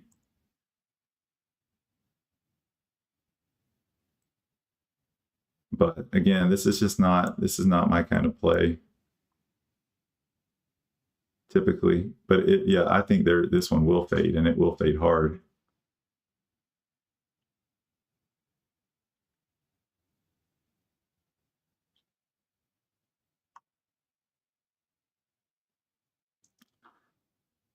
Man, it's crazy. I haven't taken hardly any trades today. So what's ALLR doing? Is it still over 2? Yeah, no, it's still over 2. So it's trying to hold over that level. So if this 5-minute candle closes above 2, it's a pretty good sign for if you're bullish on it. If you're stuck in a short, it's not a good sign. But yeah, Bart, I don't play a lot of the second red day or the week. I usually play like the momentum plays of the day. But we have some people in our group that play the kind of like a weaker, play like this. MRKR. Bro, blurry, enter now, MRKR. Like, bro, this move's over with. I like trying to play the tops. Or like a move to VWAP or something.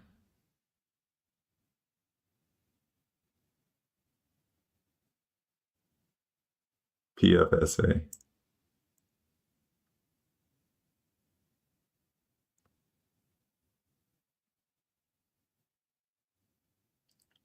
Yeah, I don't, I would play this one if it comes back and tests VWAP, but yeah, I don't, Blurry, your trading style is a little different than mine. Let's just say that. I try to get closer to the top more. BG, how do you manage spending on locates? I just try to keep it under 10% of my, for the month. That's my goal. So lately, I've been seeing a correlation with high locates, and not today though. LLR is very cheap locates, but I've noticed like for some of these pops, if the locates are really pricey, those are the ones that end up running. So I don't know if there's a correlation.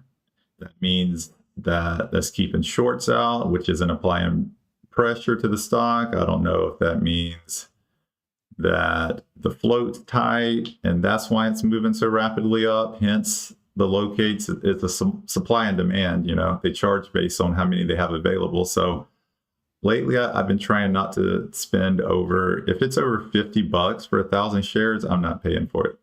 Just not doing it. I'm just refusing to do it. Uh,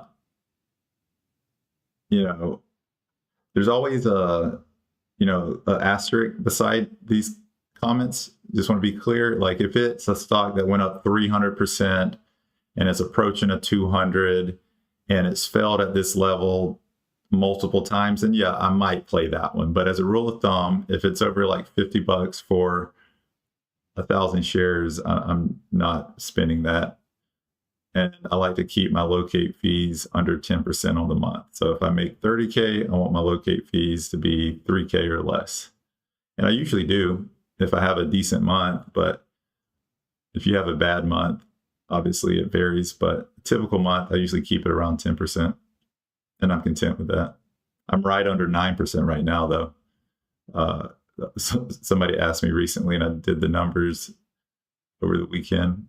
I was at like 8.9 or something percent, and I'm content with that. So that's how I do it. And I started selling back my locates. So TradeZero is actually pretty cool because you can sell back your locates. And a lot of times you don't get nearly as much as you originally got. But yesterday I got all of it back and more. I sent a video to someone about it because I spent, let's just say $100. I got like $120 back in locates fees because there's supply and demand. Because if you get the locates early, they're usually cheaper. But if it's a tight float, there's not a lot of locates. We saw it earlier. I can't remember which play it was where I was like, well, never mind. I'm not going to get into it. Where the locates were like $10. And then I checked 30 seconds later, then they were $75. So if sometimes you can sell your locates back for even more than you got them, but it is a rare occasion. Usually you're going to get pennies on the dollar of what you paid. But yesterday, I actually got more back than I paid.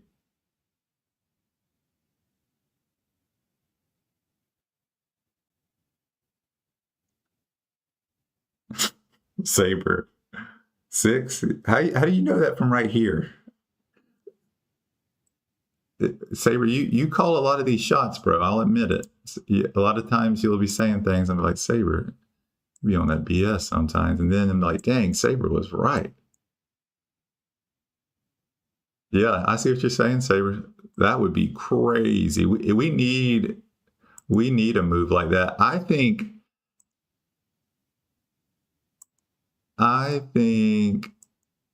you're definitely, it's a possibility, Saber. It's a possibility.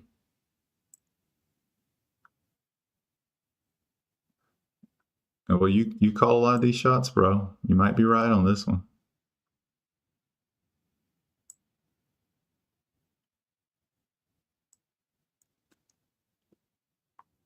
I don't really give price prediction because I have no idea. These things are so manipulated, nothing surprises me. But based on levels, if it wants to get bullish, it definitely could.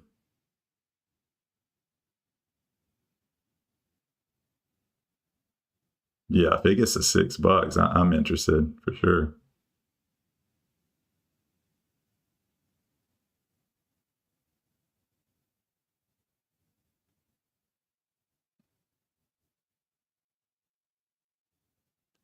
You have 10K short locates just in case it gets to those levels. Going in with a 60K position.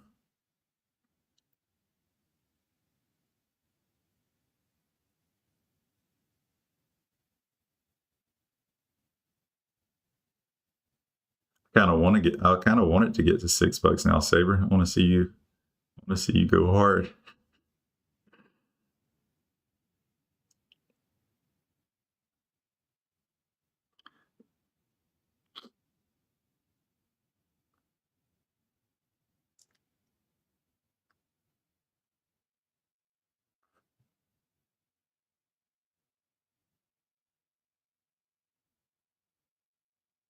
No, that's cool.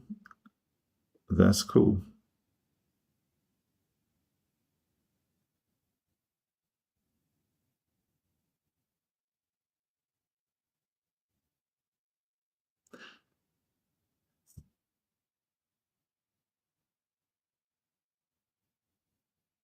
Yeah, no, there's going to be some shorts caught in this.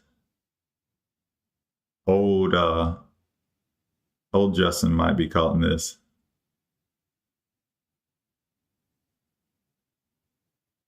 "2024 Justin might be caught in this, or at least 2023 Justin would probably be caught."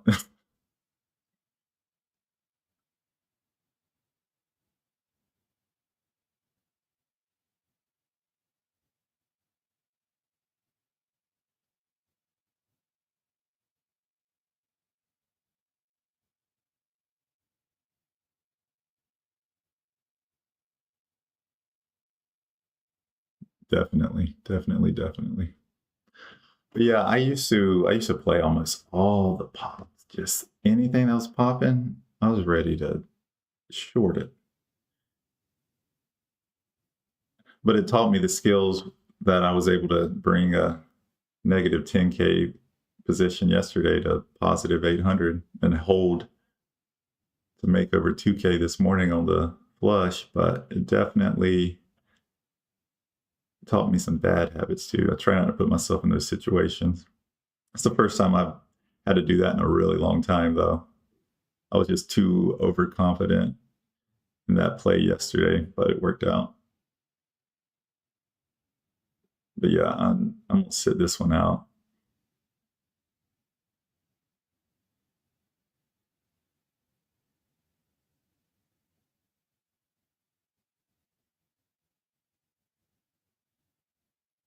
Order, you in it?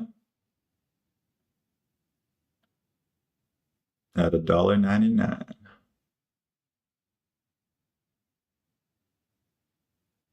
Good luck. Good luck.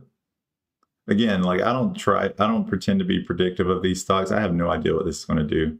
In 11 minutes, if it went to 3, 4, 5, $6, it wouldn't surprise me. If it flushes back to $1, it wouldn't surprise me. Like these are all manipulated. So just don't be too confident in your thesis ever. If the market makers wants this to be at $4, it will get to $4, you know? Like just play what you know, play the chart. What was the fundamentals on ALLC again? Were they, or ALLR?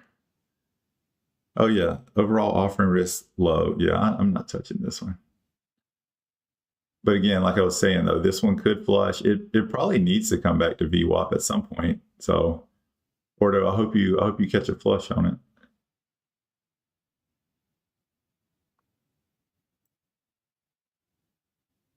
HOLO. Ooh, this one gives me a little PTSD. I played this one in the past when it made that crazy move, but I was actually smart and stopped out. This one has a history of making crazy moves.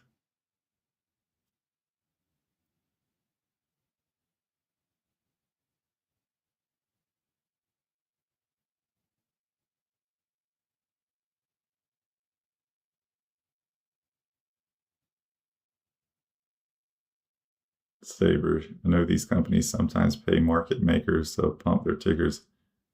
Yeah, it's often. There's a lot going on behind the scenes, bro.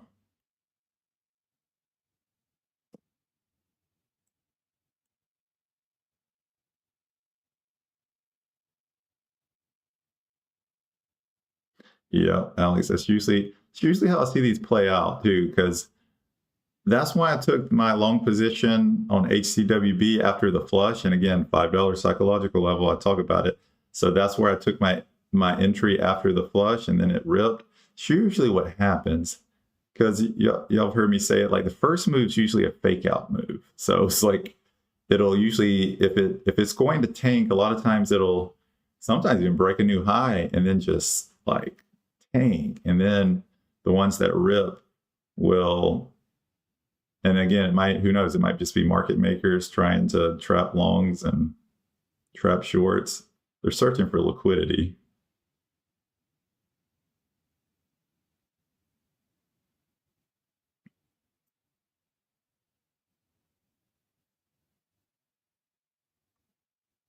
Bro, this is probably the longest I've ever been on a live stream without a position.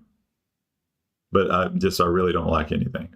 I am playing cautious, but even if I wasn't playing cautious, I don't like any of this. So I'll probably end live stream soon. Might stick around just to see what ALLR does at market open. I'm kind of curious, but I'll probably dip out soon. Yeah, okay. So that's a good call. Out of all the plays, that's the one I'm probably the most interested in is OPAD. If it gets back to $5, I would gladly enter this position. But outside of that, I'm not seeing much. I'm probably just going to wait till end of day, see if I can catch some fades.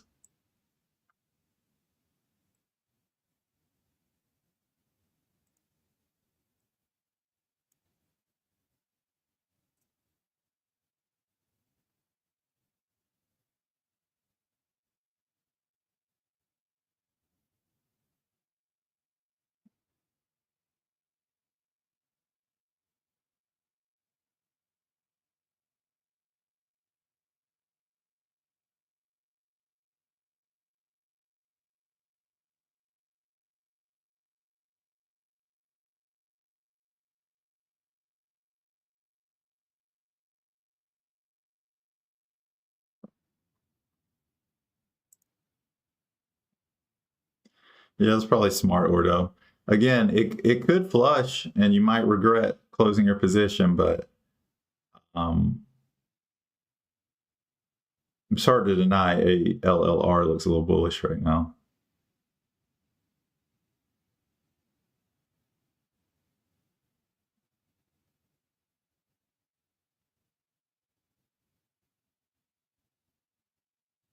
IVVD, did it end up bouncing at that $1 level I mentioned? Nope. His luck is going to, it hesitated there. Yeah, it might bounce. It's hesitating there, I guess. It's right there at $1 now. I could definitely see a little bounce to VWAP from here, though, like you were saying, Alexandru.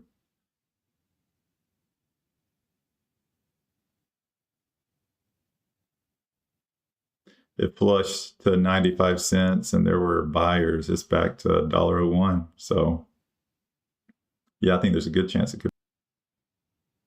And there's just all kind of consolidation in here, too.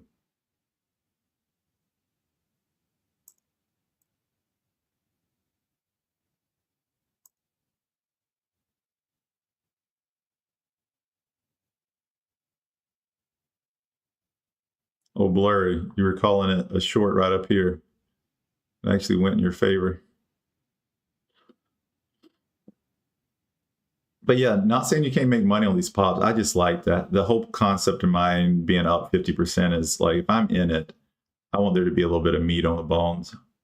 After the move's over with, I'm not so much interested in it. And not saying that doesn't work. Again, it's just not my strategy. I'm here to live stream what I do. But I do take tips and pointers from you guys. I've actually learned a lot since I've started live streaming, but I'm still going to somewhat stick with what got me here. Not going to change it up too much.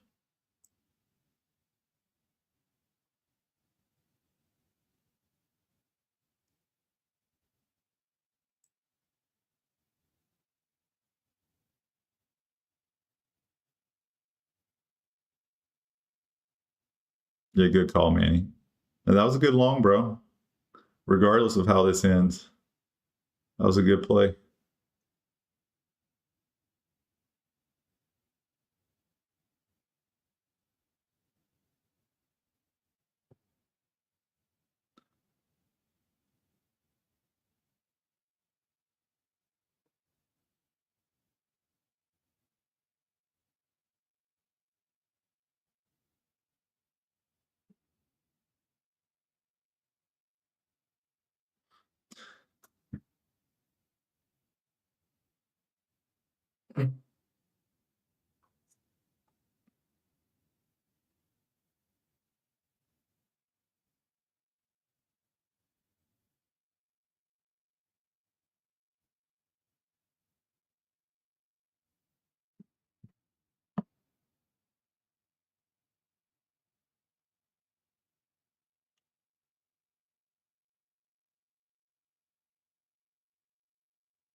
Saber, over the past 2 months, I've learned a lot from you. The biggest lesson is be patient before jumping into any short position. Appreciate that, Saber. Yeah, you sometimes have a crystal ball, bro. You call a lot of the plays before they happen. So I appreciate you being a part of the group. But yeah, glad. And patience is just something I learned over time because again, I'm more focused on protecting capital at this point in my career. A little less reckless than I used to be, but I appreciate that, Saber. Now teach me your crystal ball ways and we'll be good.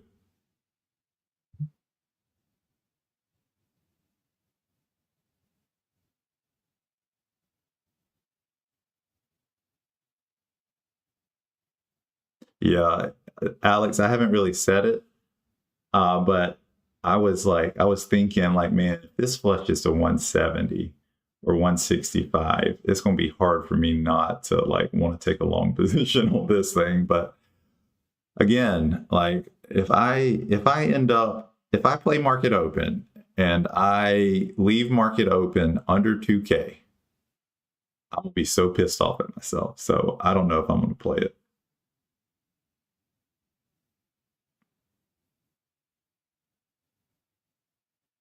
Because I'm actually, and the reason why I'm like holding on to it so much is, I'm gonna be honest with you, I'm actually glad I can have a peaceful day and not stressed. That INHD position yesterday was stressing me out, and I had all kind of calls, and I couldn't even think straight. So I'm just like, man, how did I get myself in this position? So I'm looking forward to the peace of not trading intraday. All right, the market opens 5 seconds. But to your point, if there's a clean flush to it, I might.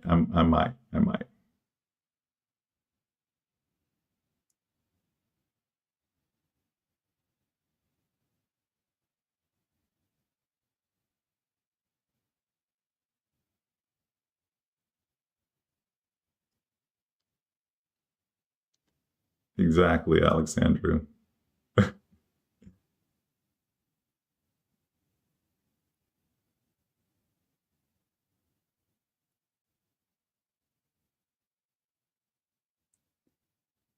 So initial move, green, kind of weak. I don't even know if I can count that as an initial move, but we got a little green.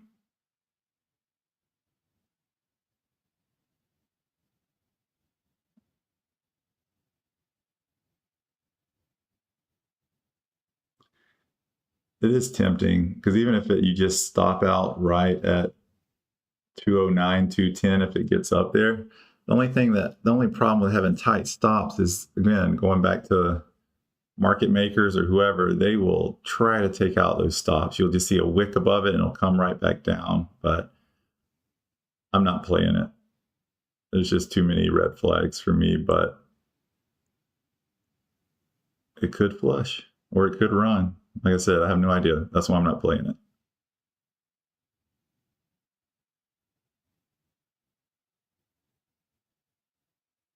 What are the other ones doing? We might not get that $5 test, OPAD, or maybe it comes to $4 and bounces. It's bounced here already.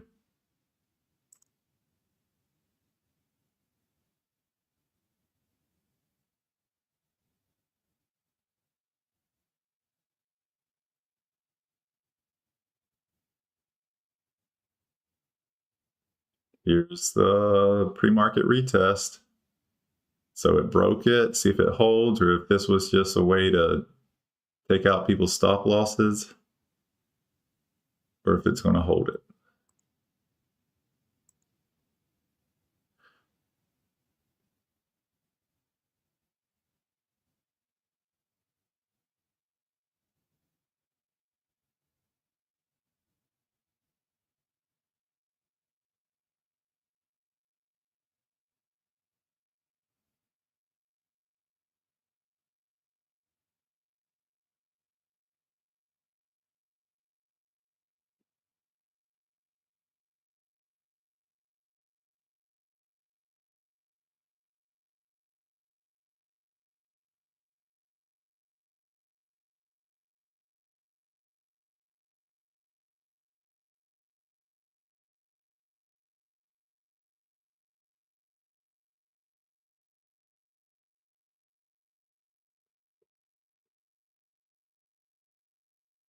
INHD below 3. Ooh, should have held longer on it then.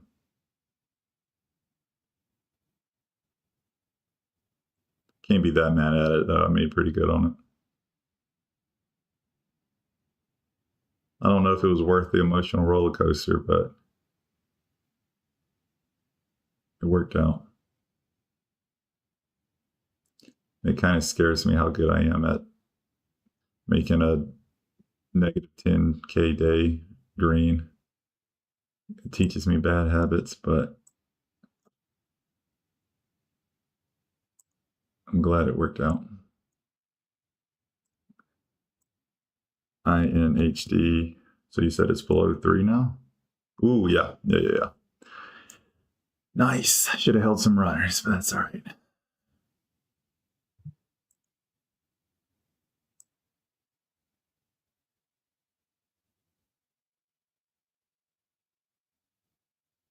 Yeah, this 5-minute candle, y'all know if y'all been on my live stream, I don't consider it like really a break or bullish until like the 5-minute holds over that level.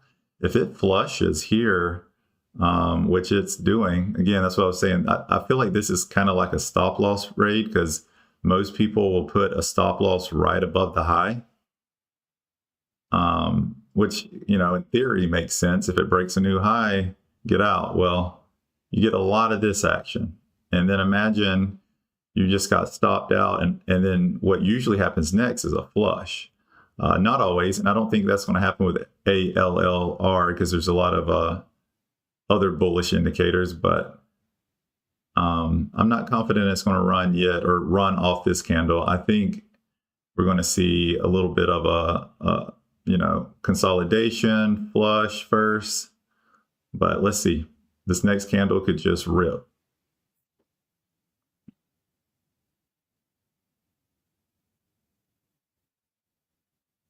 Good. Glad you can breathe now, bro.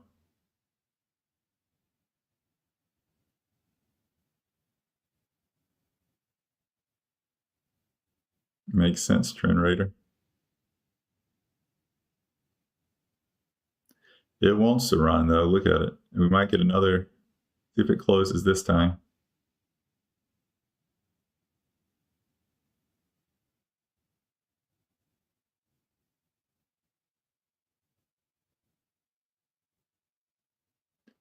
Anything else worth looking at?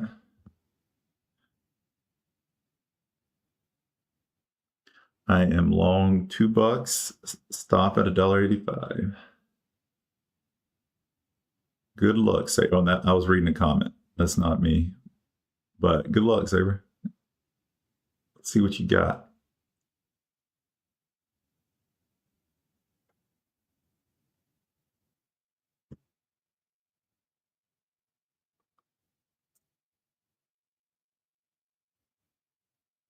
You got it, Trend Raider.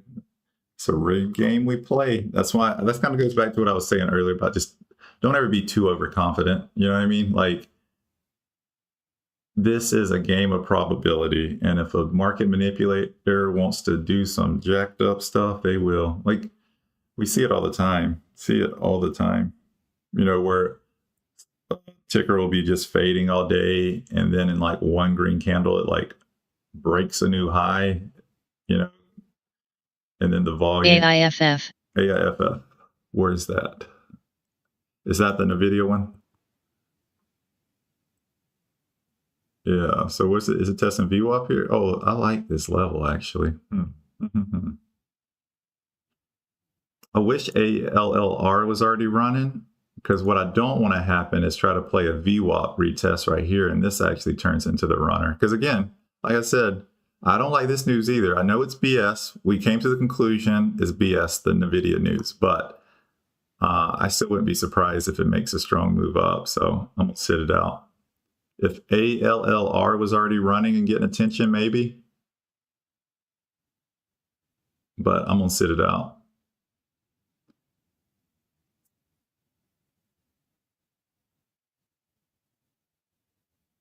CER is halted.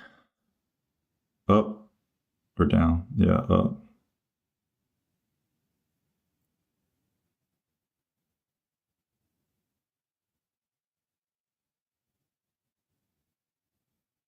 Man, I do want to play IFF. Maybe I do it with just a tight stop. That's what I'm going to do. I think I'm going to enter here, guys.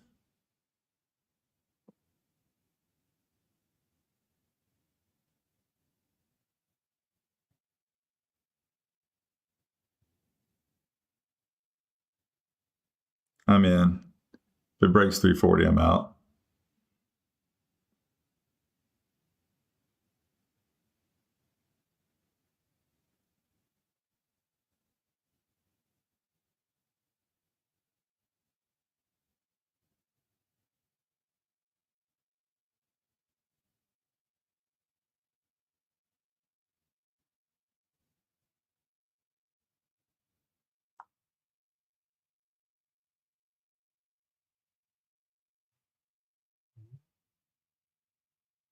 And my boss is calling, so I'm actually going to cover here.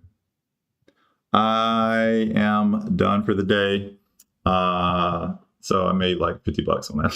But anyways, and I missed the flush because of my boss. But anyways, I got to answer this. I will see y'all next time.